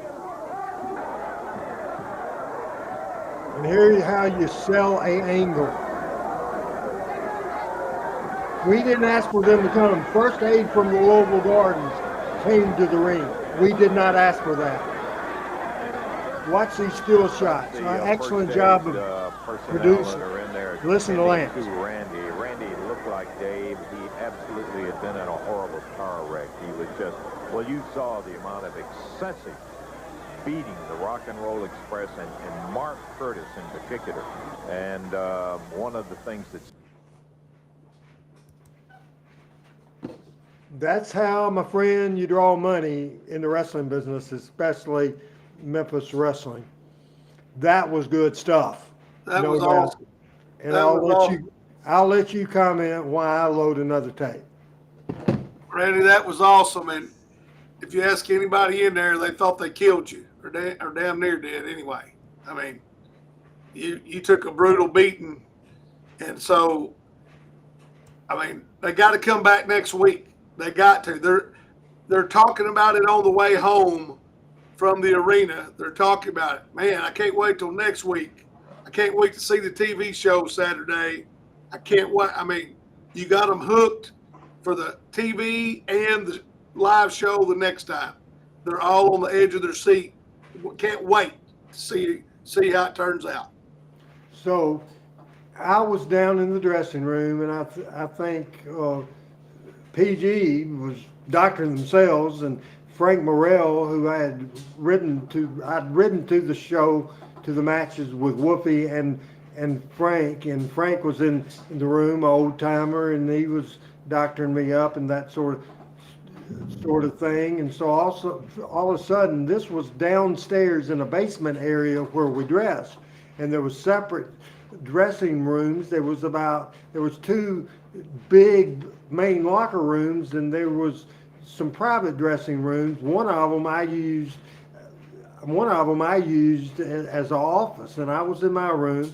Pat or Frank Morrell, the referee, usually dressed in my room, and he was helping me out. Somebody yelled, because even the police wasn't allowed to come downstairs. Randy Hills, this is Officer. I think it was Dean Hill at the announcer, but I think it was somebody else. I think it was whoever took, because Dean was the announcer, but it was an on-duty officer, and said, "Can I come downstairs?" And so then I hear everybody in the dressing room, kayfabe. back then, folks, you would kayfabe the police. You really were. So anybody was where they shouldn't be, they got to where they should be. And then Frank went out and met and said, Randy's over here. And so I was there, and I was selling a Spirit of 76 with the towel and bandage in my head. And he said, Randy, we have problems. I said, what's the problems? He said, the alley. We parked behind the building in an alley. He said, there's probably 700 people in the alley, and they all say they're going to kill the Rock and Roll Express. Wow. And I said, we do have a problem. There is a Houston, we got a problem, but it was Louisville, we got a problem. So I said, let's do this. I said, go over there and tell the Rock and Roll Express that I said this. I wasn't going to let them see me talk to the Rock and Roll Express. And I said, go talk to the Rock and Roll and talk to Mark Curtis and just say these words. Say, this is coming from the office. I didn't even tell him to say that it's coming from me, even though he was hearing it from me. I said, I didn't want them to know. I was smartening up that they got me. I said, I don't want these guys killed, the no good son of a bitches. I don't want them killed, so this is what we'll do. Let's go over there. I said, offer to go to the front of the building, because nobody's at the front of the building, right? And he's checked on his intercom or in his walkie-talkie and said, how's the traffic out front? Oh, nobody, dead as hell. And I said, okay. So send a police car around there. They'll go out the front door of the thing right into the police car and go to the liquor store on Division Street or whatever the street was. I don't even remember. It's been 30 years ago. And I said, take them there. I said, tell Ricky to give you his keys and say, so they'll get in the police car will go to the liquor store. A policeman will then, with other policemen involved, go outside armed with guns. I wasn't going to tell them Rick and Robert had guns too. I wasn't going to throw that out there. And I had a gun too, and I wasn't going to say that. But we were all armed because we knew the heat. Right. So I said, go out there, and when they see, I say, just take off the car and say, we don't want the car destroyed, and there is a secure room down there. We're taking the car to lock up, and we'll come get the Rock and Roll who's in a secure area in the building, and we'll come get them tomorrow and take them to the car. In the meantime, everybody left then, so they bought the story. The policeman took Ricky's car to the liquor store, dropped the car off, Rock and Roll got out, got in the car, and got back to Nashville. That's the length we went. And that's how that story played. So your comments to that before we get in another video, and I got to go to the little boys' room, so talk for sure until you see me come back, okay? All right. Well, what I would say is, when I noticed a comment from PJ on here, the fans were dead serious for their wrestling. And back in that era, people thought it was real. And sadly, a lot of that's gone today because we've talked about it in the past. You wouldn't have shows like this that talked about behind the scenes. You wouldn't smarten people up to it and all that. And as a fan that grew up that way, to me, it was a lot more fun because I wasn't trying to figure out the magic trick. I just accepted it for what it was. I wasn't trying to figure out why the magician levitates. How does he do that? I wasn't trying to figure all that out back then. You thought they were legitimately trying to kill RH, and then the fans were legitimately trying to kill them. And you hear the stories of the old timers that got cut with knives on the way to the ring or coming back from the ring, or I've heard Cornette talk about being in Louisiana and them having to fight their way to the dressing room. We've seen videos of people fighting their way to the back at the Mid-South Coliseum when Ida and Ridge cut Lawler's hair. This is no different. The way those fans came down to ringside, I'm actually surprised that nobody jumped the barricades and tried to get Ricky and Robert on that big wide walkway going to the back where police had to intervene. So the fact that people believed and really bought it is what it was all about. And it made it more fun and enjoyable because, like I said earlier, you're on the edge of your seat or you can't wait till the next time to see how it's all going to play out. Thanks for covering for me. Hello to Mike and the Crazy Gal, my great buddy. And thanks for everybody's certainly fantastic team hails as PJ said that thing. And I want to put this microphone down, and I have a backup stationary microphone here. You might not could hear me as good. But what you were talking about there, I listened to every word you said, not wanting to know. It's absolutely not wanting to know. We did it to ourselves, people. We did it to ourselves. Think of it, and I'm going to do a demonstration. I have the office trash can right here. I have a pair of scissors right here. This is a tube of toothpaste. So what happens, Chris, when I cut this all the way and give me a big hole and then I squeeze it all out into the garbage can?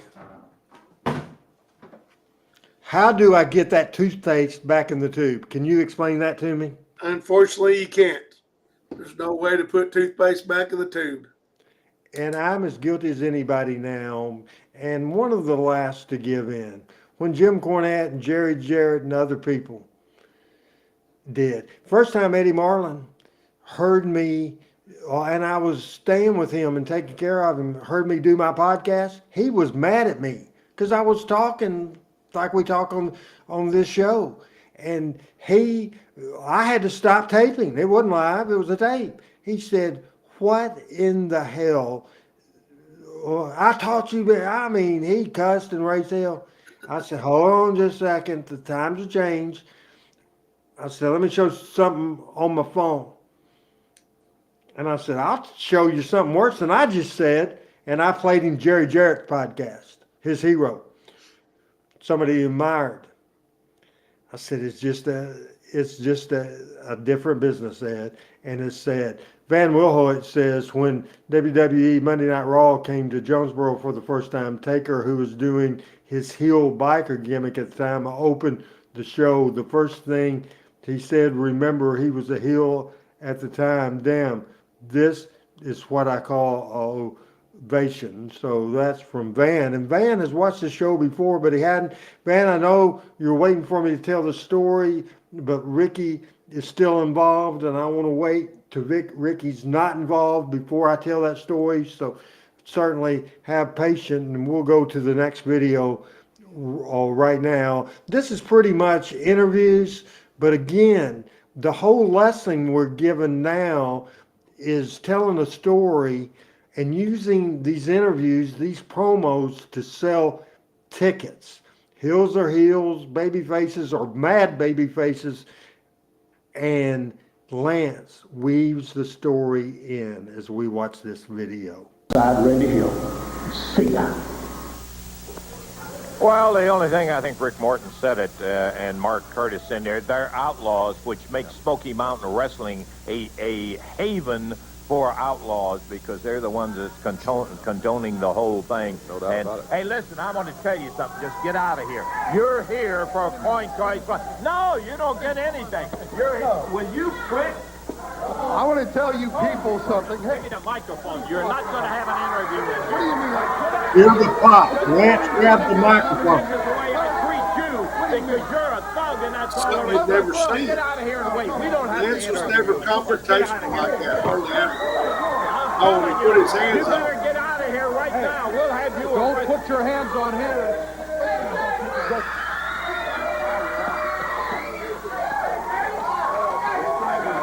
Now listen to this baby face selling.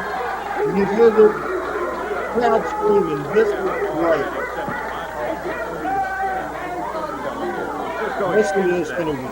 Well, look at you guys, for crying out loud. They took that spur, they took boots, beat you guys. We've done a lot of talking. By the way, Randy is out of the hospital, and he's doing okay, but not as good as we would like. And you guys are back and ready and talking Texas Tornado death. Yeah, that's right. And, you know, I'd like to just say something about Randy there.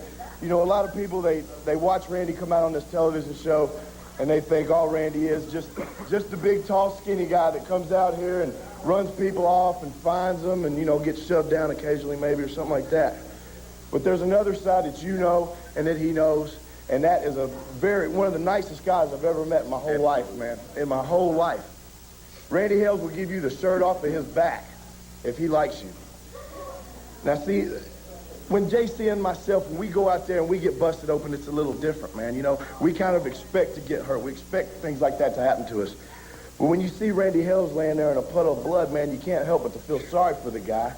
I ended up taking him to the hospital. As you know there, they said his blood pressure had dropped 30 points. Man, you know, the guy could have hemorrhaged. He could have, you know, did anything.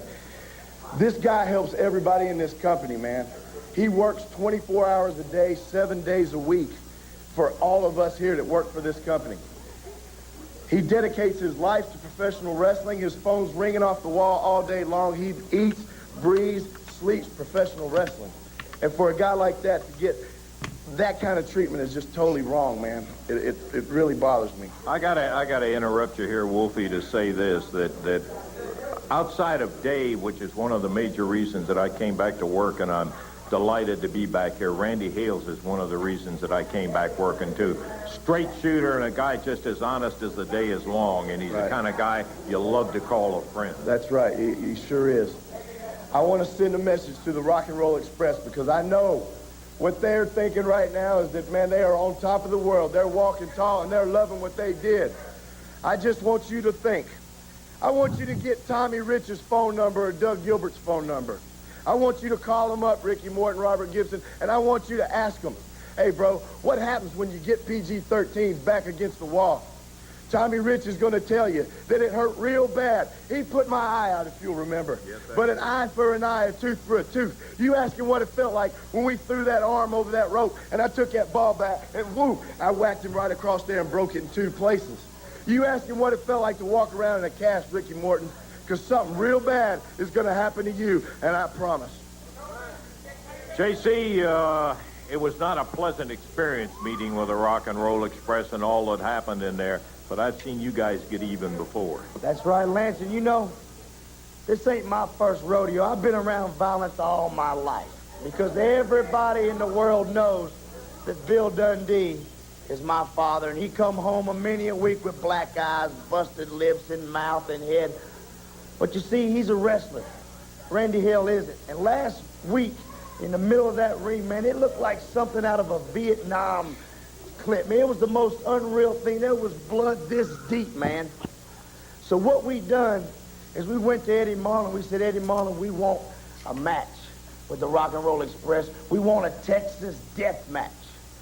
But we ain't in Texas.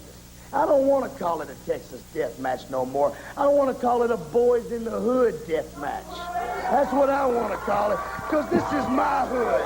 And when you come to our hood, rock and roll, it's time to pay. So you see, it all started out as a wrestling match. Yeah. And J.C. Ice and Wolfie D defeated the Rock and Roll Express in a wrestling match to prove that we was in the 90s. But now it's gone to the ego. Now they got to take it personal. Now when they get a man down, they got to beat you. But you see, Jamie Dundee and Kelly Wolf are tired of punks running over us trying to make names off of PG-13.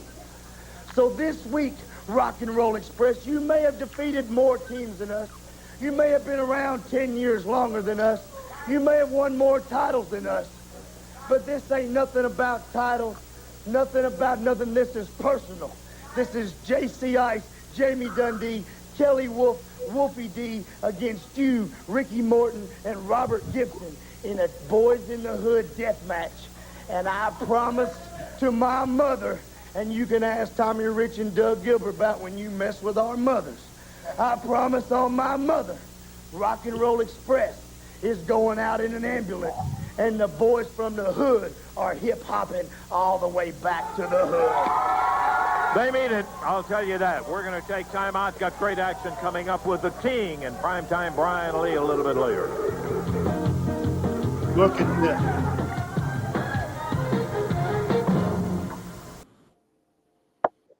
Unbelievable. That's how you draw money in the wrestling business. And real quick directions to Adam. Adam, if possible, that video that's up there, I want to show part of it to Pat. So if you can back it up to right about the time I rode in the ring and I was attacked through the still shots of me being rode out of the ring. Let's welcome to Talking Memphis Wrestling. An hour and 42 minutes later than scheduled, but he is dedicated. He is fired up. He loves this show. Pat Trammell, your first take. Sorry I'm late. Been walking the streets of Nashville tonight trying to get over here. I'll tell you what, my first take on that, and I came in, was it's number one, it's good for me to be back and missed everybody. I tell you what, in my mind, that was Jamie Dundee's finest hour right there, that promo. And now, and I will say this, what could have been. Now, Adam, was that another previous tape? Do we not have that even up on the screen right now? The tornado death. Yeah, that's right. And you know, expect when you get PG-13 and all the So I believe that was the last deal, but I wanted you to see. But you said you saw the beating before. I have seen that before. Yeah. So we'll just move along. That's how you draw money, and that's how you talk them into the building. PG did great. And let me throw this other line in because I was hurt. I was stretchered out. The fans thought I was dead. I missed 4 weeks worth of TVs. I would lay out and book the television and print it out, and Whoopi would come by and whatever tapes that I'd need to send to TV and the instruction for the TV, Lawler would run the TV, but I'd have detailed information for them. But I stayed off of TV because you needed to. They couldn't see me out at a bar in Memphis or in Louisville or anywhere else. That's what separates the men from the boys right there. Absolutely. Absolutely. Well, and you know what? And we talk about, I'm sorry, Chris, we talk about old-time wrestling and all that. Everybody didn't do that. Everybody didn't do that. Everybody wouldn't let heels and baby faces be seen downtown. Memphis, it was real. Well, the way they put Randy over, first of all, Lance's anger when Mark grabbed him, Lance's true anger, it looks like a shoot. It really does. Then the way PG put you over and Pat took the words out of my mouth, that's the best interview I've ever seen Jamie do. That's the best one. I've seen Kelly do a lot of good ones, but that's the best Jamie Dundee interview I've ever seen. Hello, Frankie. Appreciate it. I don't apologize being late because Pat just got here and we want to go to the next video right now. This is the Hills returning. It's a pre-taped interview, but this is how they follow up on the interview, and Jim Cornette with the interview. You lived a good life, but let me clue you in on something. I'm better than I've ever been before in my life. No, come on now. What are you talking about? Calm down. Don't have a stroke like Lance Russell. The reason why I'm here today is because, the reason why I'm here today is because the USWA heavyweight title is going to be on the line. The World Unified Belt, Buddy Landell versus Jerry Lawler. Now, when we heard about this, and knowing how your I was referees do confused business with the around pitch. here, The okay? pitch. They This sent is me the down slip here of the to coin. make sure that things were done properly. And the reason why things have been done properly is because you got crooked referees like this yo-yo running around here. And you know what happened? We called, we begged, and I wanted to make sure things were all right. But no, they wouldn't let me referee this match. So we almost had to throw in a lawsuit on it to get them to agree to a coin toss. So today we're going to have a coin toss, which I'm sure I'm going to win. And I don't know about this yo-yo, but whenever you're ready to... I'm ready. I've got the coin, and you just... What do you... Call heads and tails, each of you. Heads, Curtis, tails. Here we go. Tail! Well, that's Right, not it's done tails. good, you. Yes. I am going to be the referee, and things are going to go nice and fair, down to even. You're done. You were here for the coin toss, and that's all that you were allowed to be here for. That's right, I won. It's going to go down the middle, fair and square. We'll see when that... Yeah, down the middle, fair and square. Chris, your thoughts? I thought that was a good spin on that. I don't know that I'd ever seen that before. I've seen the cheating referee before and all that, but I hadn't seen that, and I think that's a good spin to put on that, and just keeps building the hatred of Mark Curtis. That guy could get more heat per pound than anybody I've ever seen. The story continues, and I love this. We're dissecting the Smoky Mountain feud. We're not going to get through it all this week. We will next week have part 2 of, because there's 2 different sets of the Smoky Mountain feud, because Bob Armstrong showed up, some classic stuff coming up now. But we may go a little late, but we wanted to get in some more stuff, and this is good too.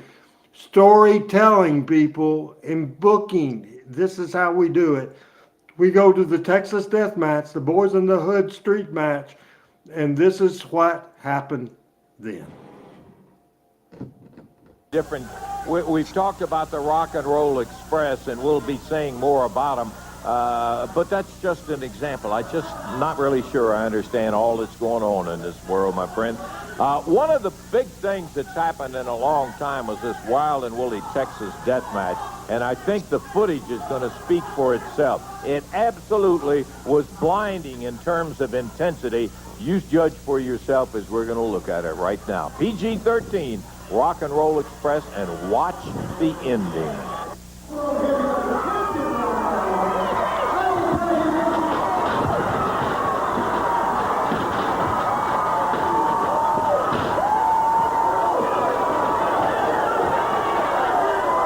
The Nature Boy, Buddy Landell, taking over for Ricky Morton, who was allegedly attacked by PG-13 and put out of This is from the Louisville Gardens, Pat. Robert Gibson of the Rock and Roll Express teaming up with the Maybe you were running Louisville every week. champion Nature Boy. You're still running Memphis every week.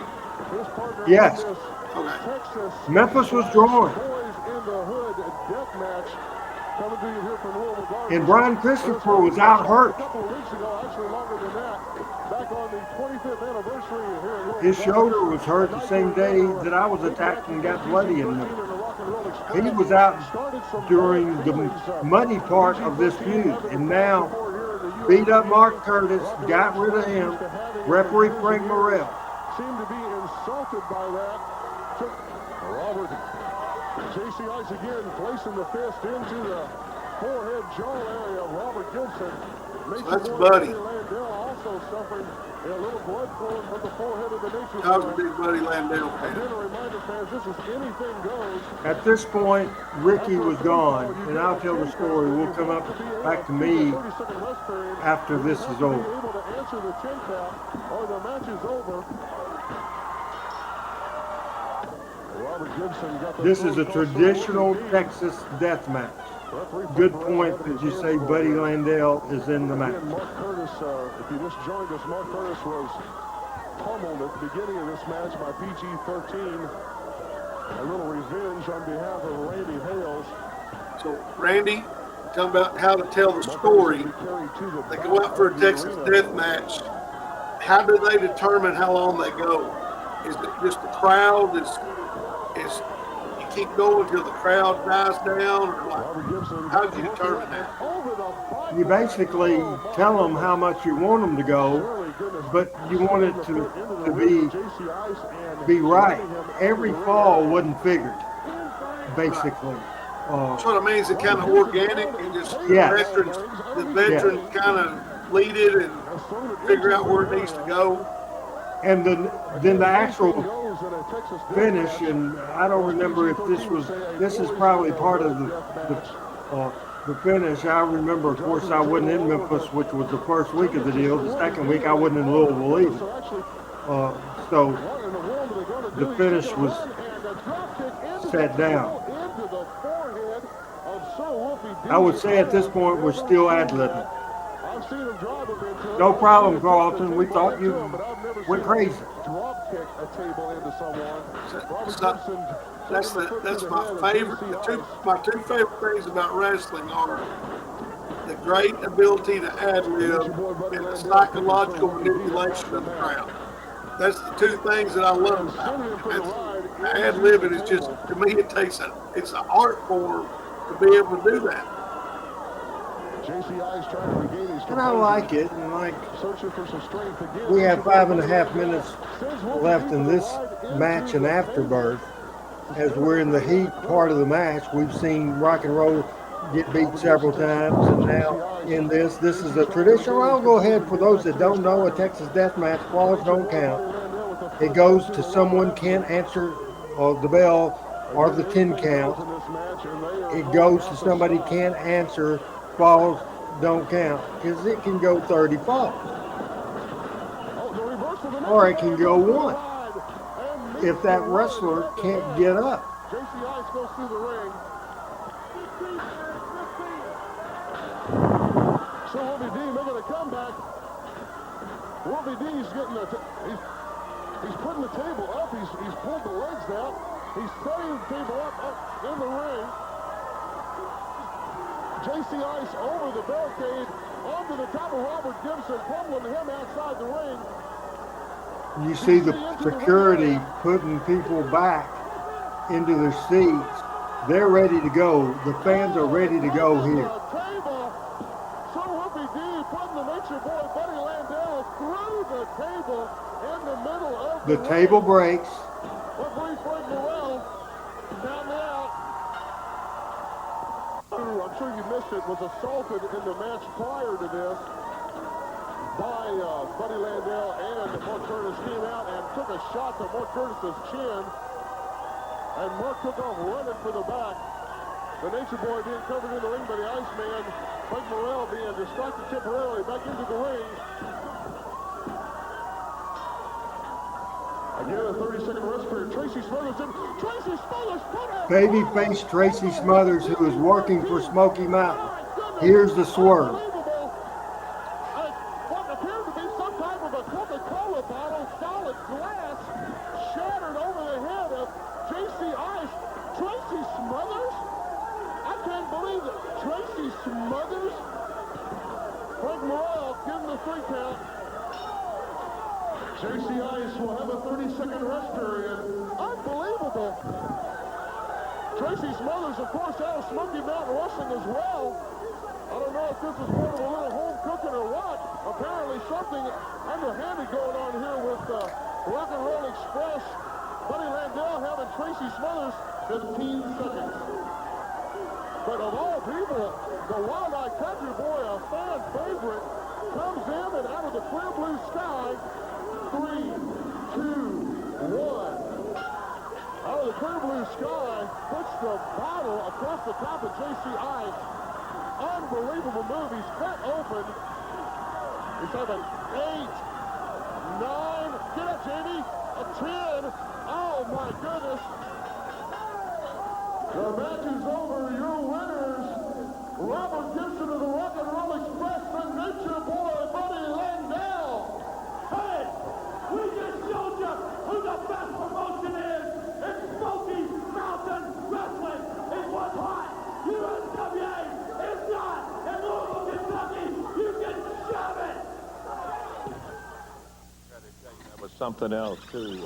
Actually, the way they had to pick glass out of J.C. Ice's head where I can't believe it. Tracy Smothers, right in there beside him, busts a bottle over his head. It just shows it's become us versus them.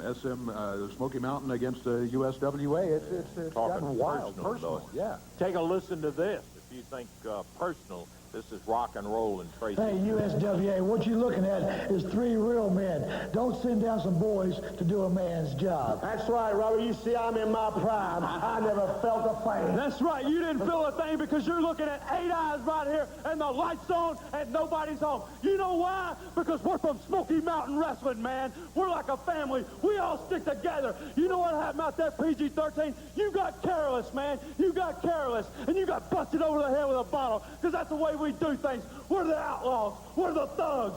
T is for terrible. H is for hurt. U is for ugly. And G is for jail because a thug can't spell. Now what we're talking about is this. We're taking over the USWA. Jerry Jarrett, you're fired. Bob Armstrong's got your job. Sandy Scott is taking over your job, Eddie Marlin. You're through. Randy Hale, we've already got rid of you. And Buddy Landell should be the unified heavyweight champion right now. Smoky Mountain Wrestling's what's hot. USWA is not. That's right. 3 more guys. And if you want us to come back in a 6-man tag, line them up. Bring any 3 you want. Then when we get through with them, we'll take on 3 more. It don't matter to us because, like it says, Smoky Mountain Wrestling is hot. USWA is not. Well, there it is. I don't guess there has to be any elaboration on that. We've got more action coming up. We'll be back to it in a moment. So why was Ricky in the interview? Because that interview was pre-taped a couple of weeks before. And we just didn't redo the interview. Let me explain this, and he was there for the Memphis match, but not there for the Louisville match a week later, because the Louisville, Evansville, and Nashville tape took place the week later. I wanted to explain because Van asked a long time ago. It was an interesting night. It was Sunday in Nashville, Tennessee, and we were off. The WWE was in town for a pay-per-view. One of the matches on the pay-per-view was Shawn Michaels in an Intercontinental title match against Jeff Jarrett, and all the WWF stars were there, and Jim Cornette was working for the WWF at the same time. So I had called, it was like an afternoon show, 3 o'clock in the afternoon. I'd called Cornette, he was there for the show, and I invited him and his wife and Wolfie and his girlfriend over for a cookout at my place. So Jimmy was going to come after the match. This is the night that Jeff Jarrett, after his match, had walked out on the WWF. So they had chaos going there at the WWF show. By the time Cornette came to have hamburgers and french fries and all the trimmings and all the thing, Whoopi drinking, I'm drinking, Cornette not drinking at the time. We were having a great thing. Cornette got a phone call from Tracy Smothers. There was been a big argument between Tracy Smothers' girlfriend and also Ricky Morton.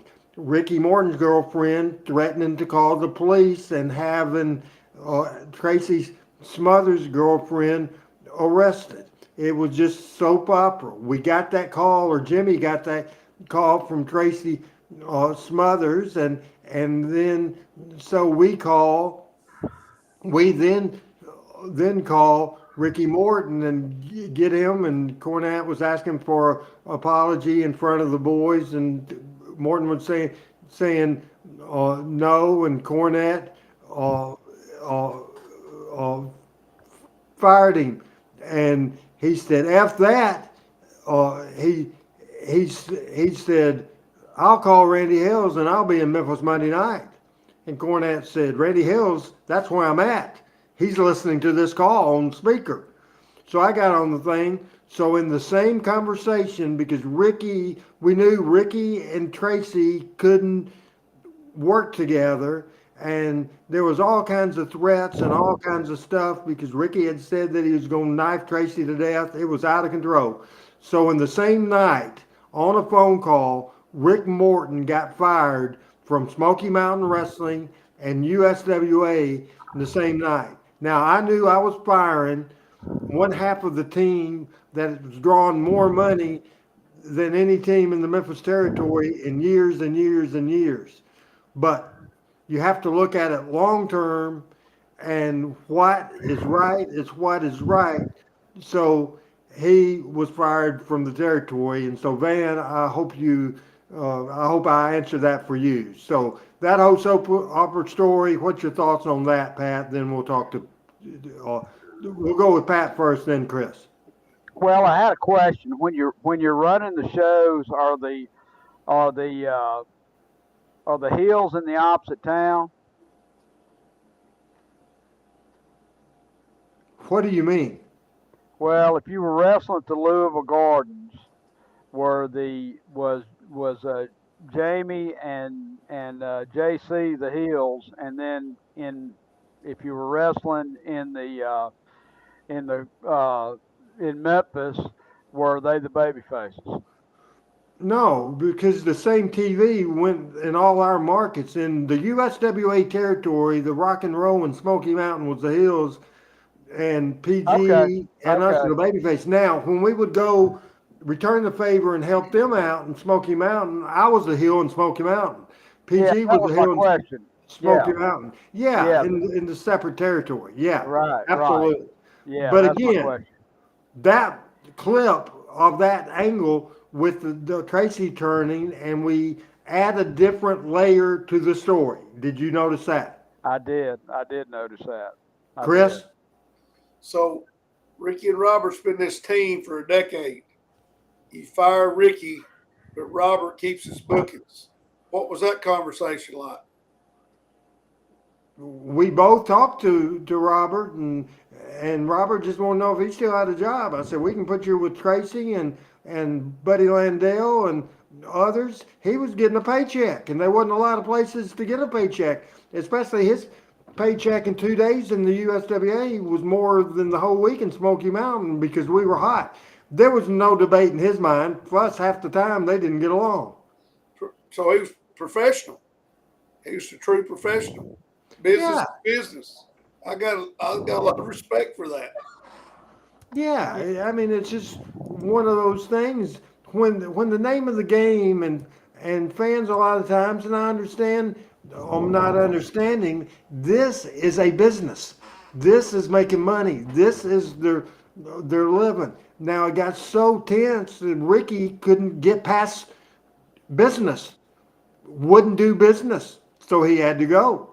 Eventually, and months down the line, he came back to both the companies, and we're going to kind of lighten it up a little bit. There's only so many weeks that we can go pure heat when you have to throw something a little more lighthearted in it. As on Talking Memphis Wrestling with Pat Trammell, Chris Ellis, Adam Dunn, and myself, Randy Hills, then certainly we're going to watch this video.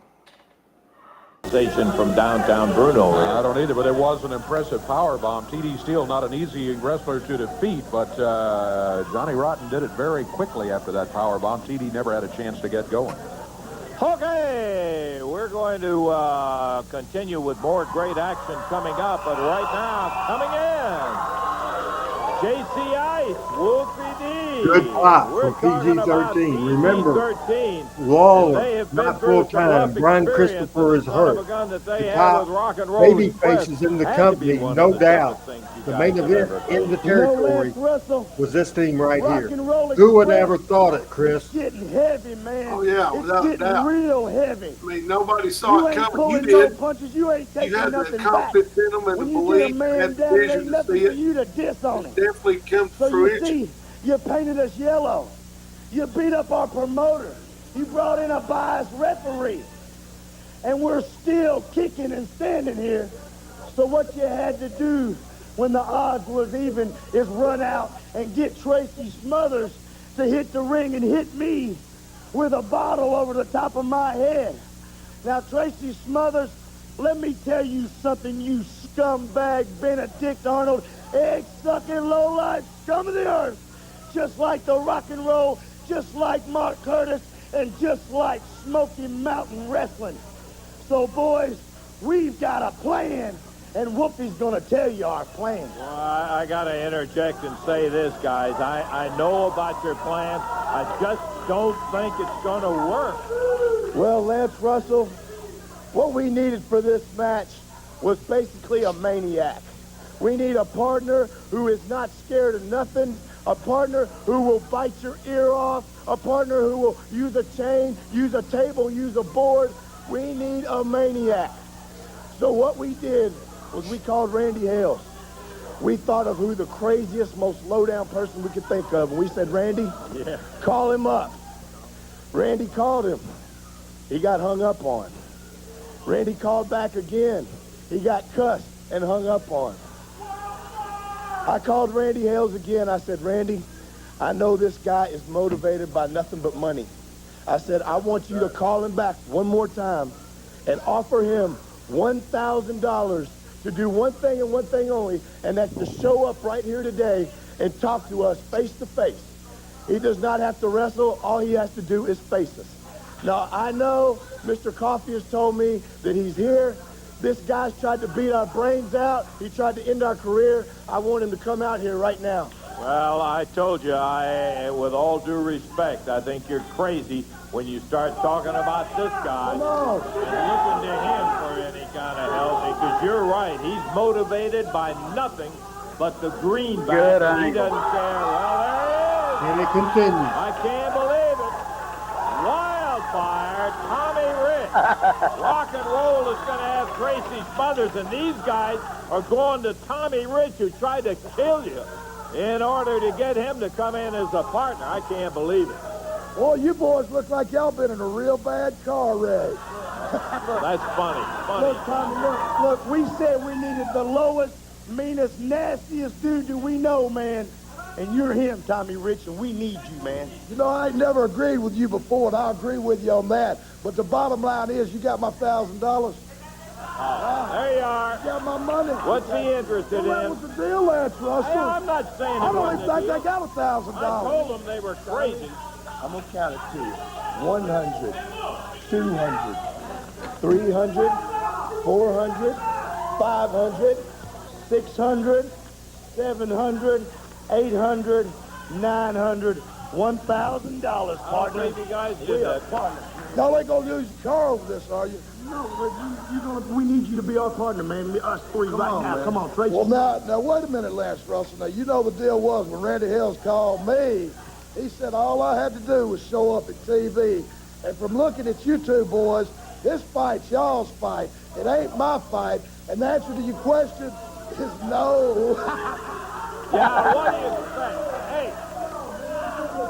I'll give you $1,000, man. We want you to be, man. I'll give you what. Come on,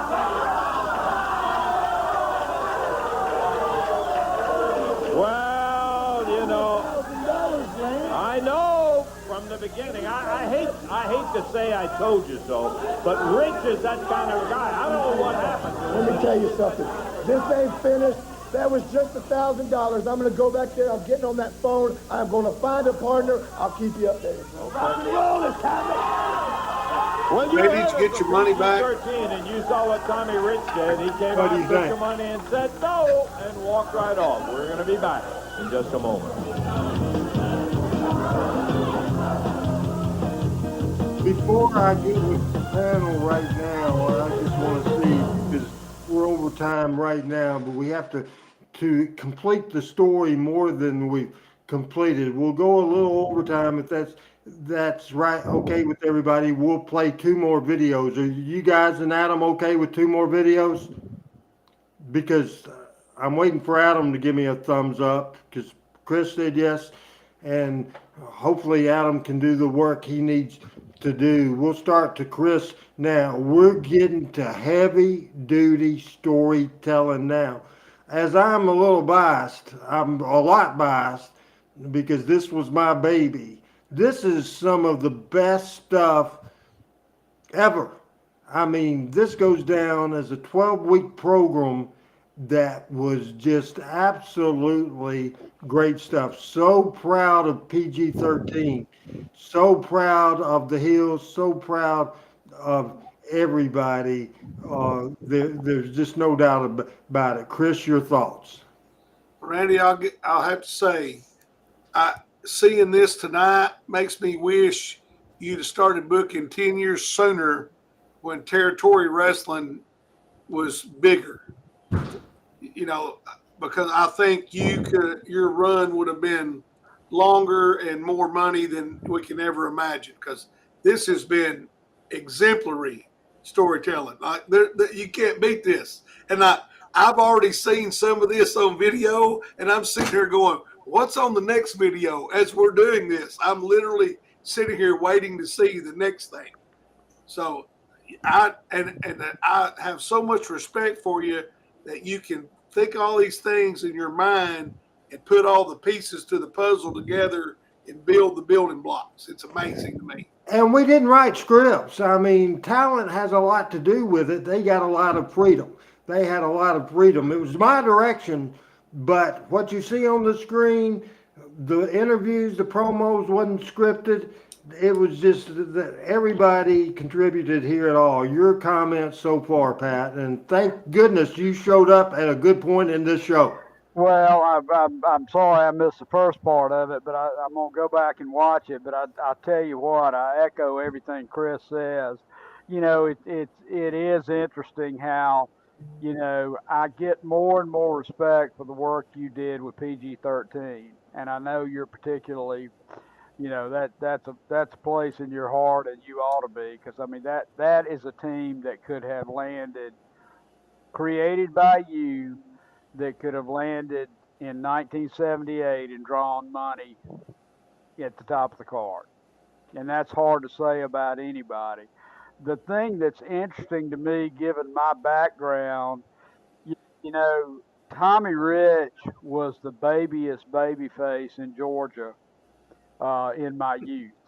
I mean, he was the most baby face guy there was ever been, and seeing him as a heel, I still kind of can't get over. But he's really good at it.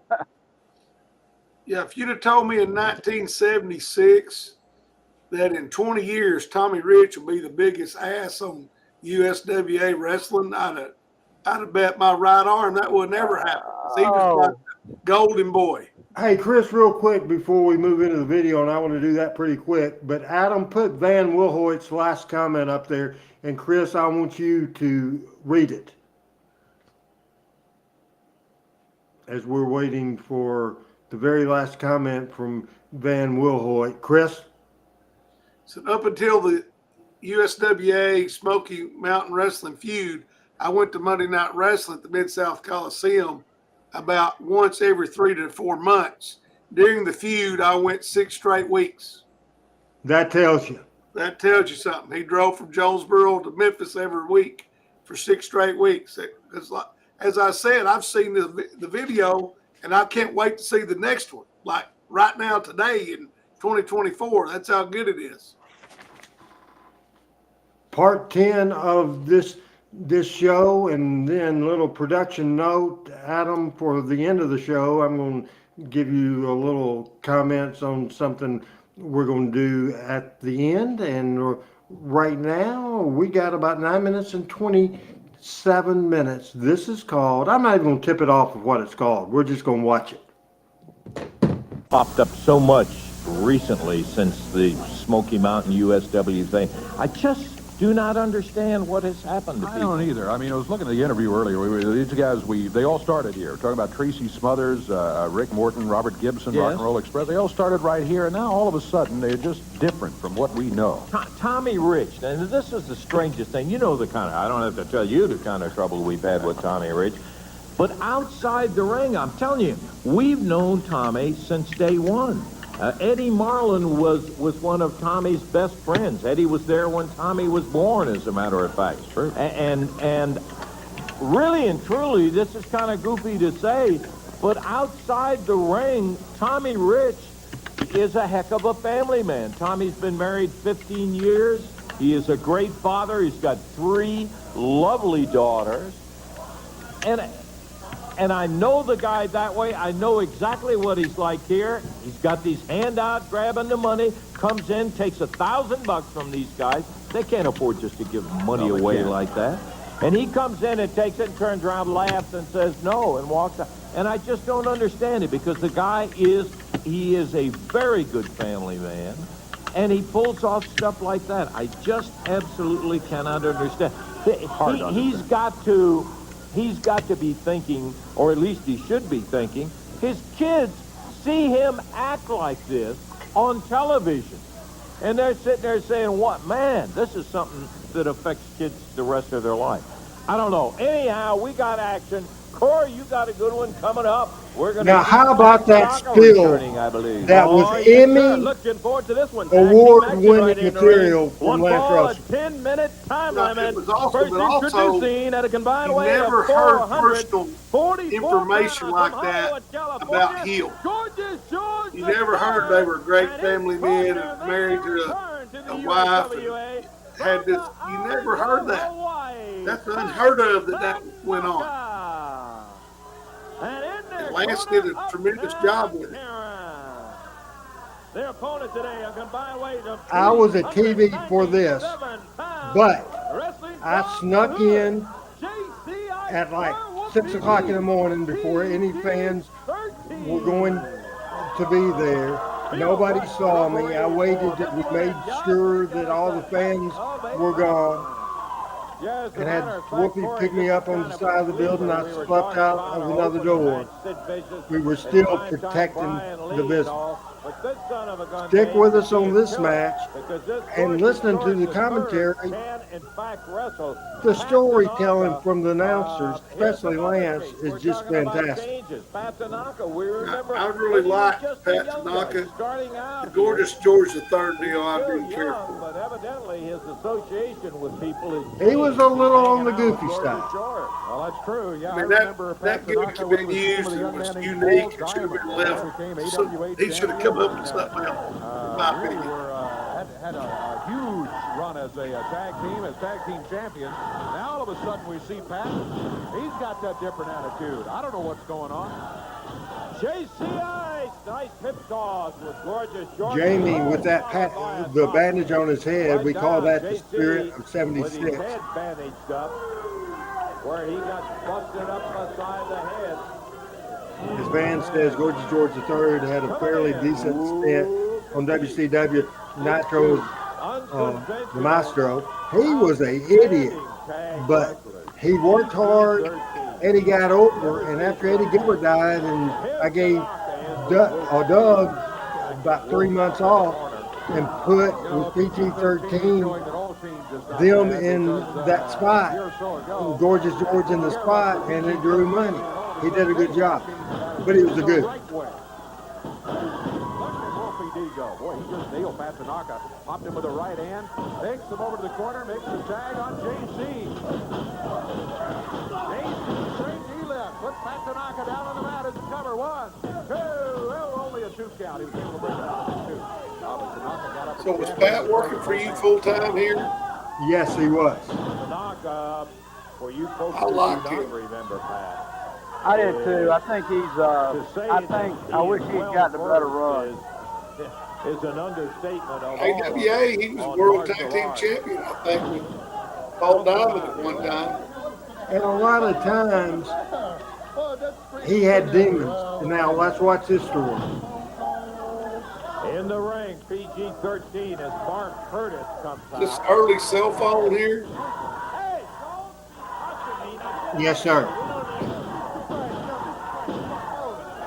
We don't need any surprises from you. We need you out of here.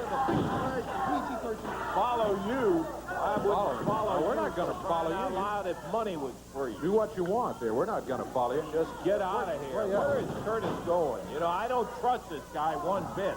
Not what I've seen. Can we follow him out? With cameras following him there. Randy Hill's booking Adam Dunn 101. What doing. we go outside. He's going out one of the exits here at the TV station, and the camera is kind of flaring on us when it hits the sunlight. There we go, yeah.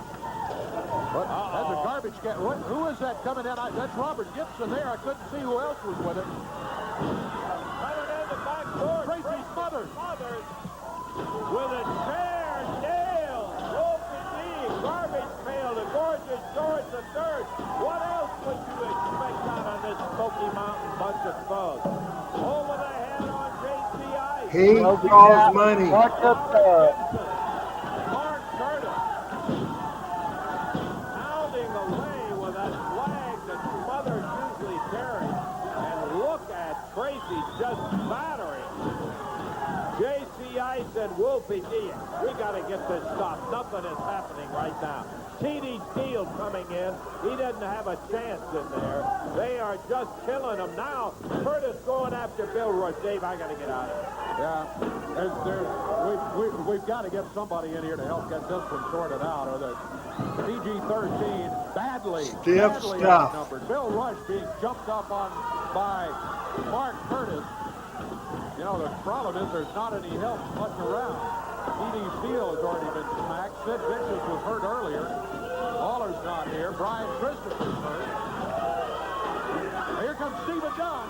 Stephen Dunn in to help out. Stephen Dunn goes after Pat Tanaka. Tracy Smothers just nailed somebody else with that garbage can. I didn't see who it was. Somebody was trying to get in there to help out. But they're out on the floor now. And it continues as the Smoky Mountain Thugs, about all I can think of, that's the way they're all acting, as just a bunch of thugs, egged on by Mark Curtis. A clothesline with that rebel flag by Tracy Smothers. Robert Gibson right there. Smothers picks up the garbage can and smacks Wolfie D again. Meanwhile, Mark Curtis now with a garbage can, choking JC Ice. Robert Gibson comes after Wolfie D again. Referee Bill Rush is out. Tracy Smothers nailing Wolfie D again. I don't know. Oh, look out. Look out, look out. Smacks him into the table here. Hey, Brown, hey, this is what we do. Come on. They couldn't hear me. I was yelling in the control room. They couldn't hear me. I was yelling to Tracy, get in the effing ring, because I knew what was next, and I didn't want them, and it happened that way. He took himself and Wolfie out of the scene, is what happened. Coming in here, jumping guys, outnumbering everybody. Garbage cans. Here comes Tommy Rich.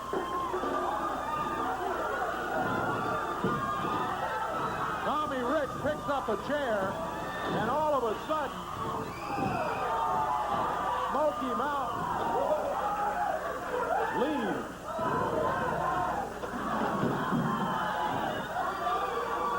Listen to the buzz of the audience. Boy, let's take a break. We'll try to settle it down and be back with you in just a moment. We'll go with Pat first. Well, I have a question. I remember one time Tommy was a heel, and his mother came out to talk to Jerry Jarrett about it. Was that before? I assume that was before this? Yeah, let's see. About 15 years before this. Okay. What did you think? I mean, I think it's great stuff. I mean, and you know, you see a lot of 8, 7, 6, 10 guys in the ring, but one thing I was noticing watching that is all of those guys could work. Yeah, it's great stuff. What did you think of that clip as we have one more to go in a closing deal? Well, it leaves you. Tommy comes in and makes a save, so it's building to the next time. We went up another step, another level, and then I'm like you. I wish Tracy and them had been in the ring, so when Tommy hit the ring, it would have all been more cohesive. But we're ad-libbing, so sometimes it don't work out that way. Final video of the show. The Academy Award goes to Lance Russell. It's a tie with Tommy Rich. Summer time is here, and it's just crazy, and it is crazy, Dave. I think I'm about to wilt in the heat, too. I tell you, it's been some kind of day. Absolutely. I do not believe PG-13 could stood any more pounding if Tommy Rich had not come out here and jumped in to give them a hand. There's no way in the world those boys would have survived that. Terrible. Take a look at what happened. Look at J.C. Ice. Robert Gibson comes out Talking about a friend in need and a friend indeed. Boy, I'm telling you, they had one right there at the moment. They did, and I you know, a little while earlier, I would have thought, no, he would never be there to help him out, but there he was. I want to get Tommy over here and just say this much, if I can get untangled here to get around, to say, Tommy, we appreciate it, partner. I'm going to tell you one thing. Whatever's gone before and all, I know the people have never known the real Tommy Rich the way that I have and Dave has and all.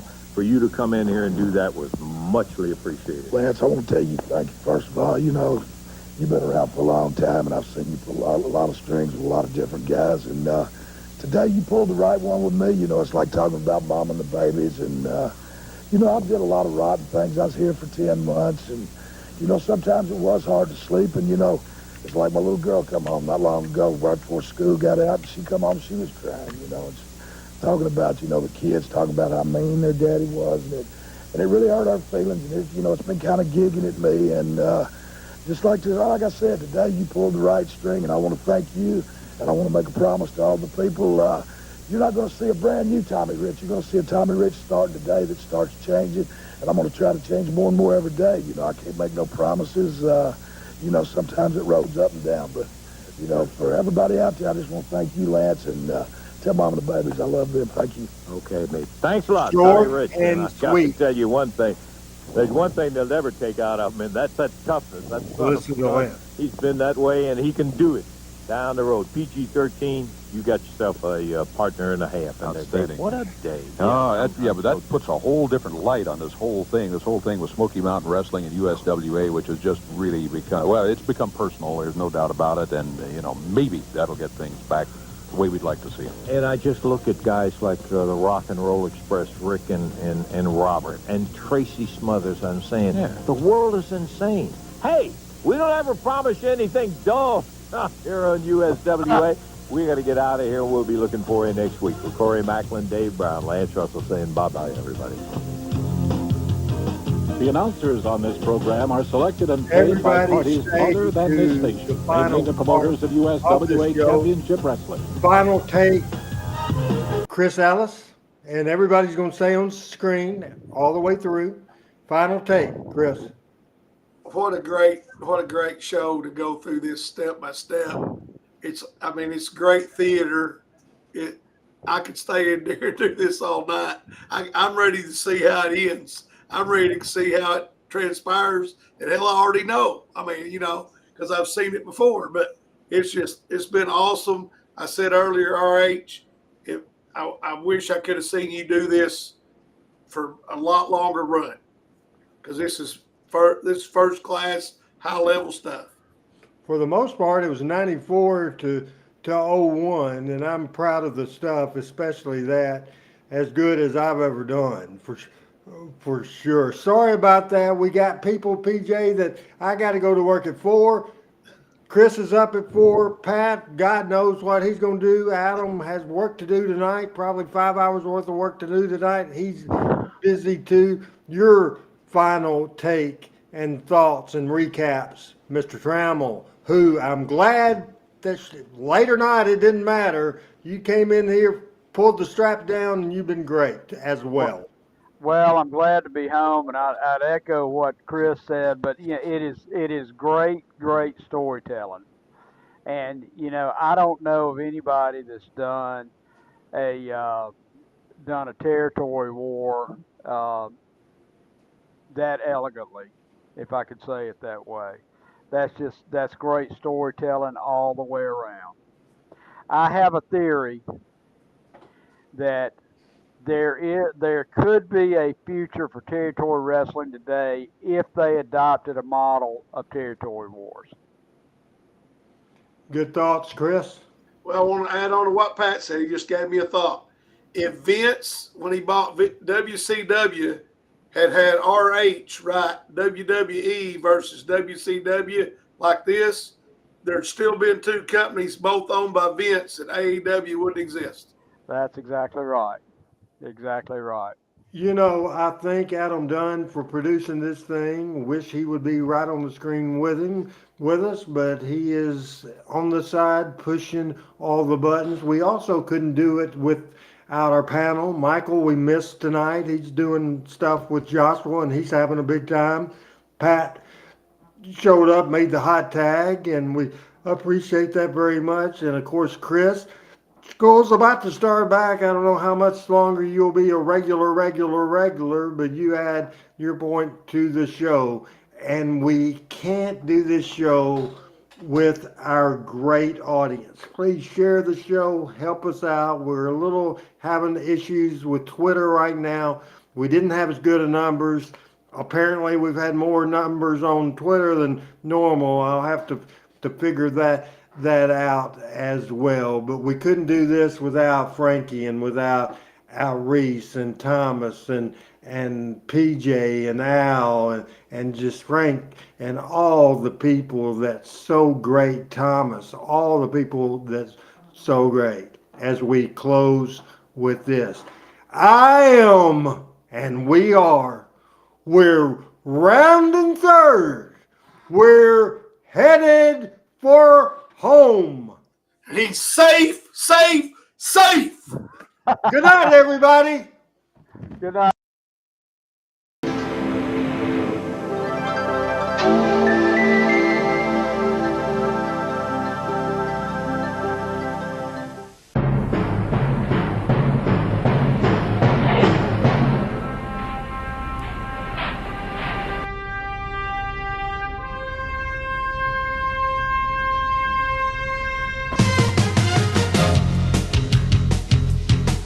Talking Memphis Wrestling with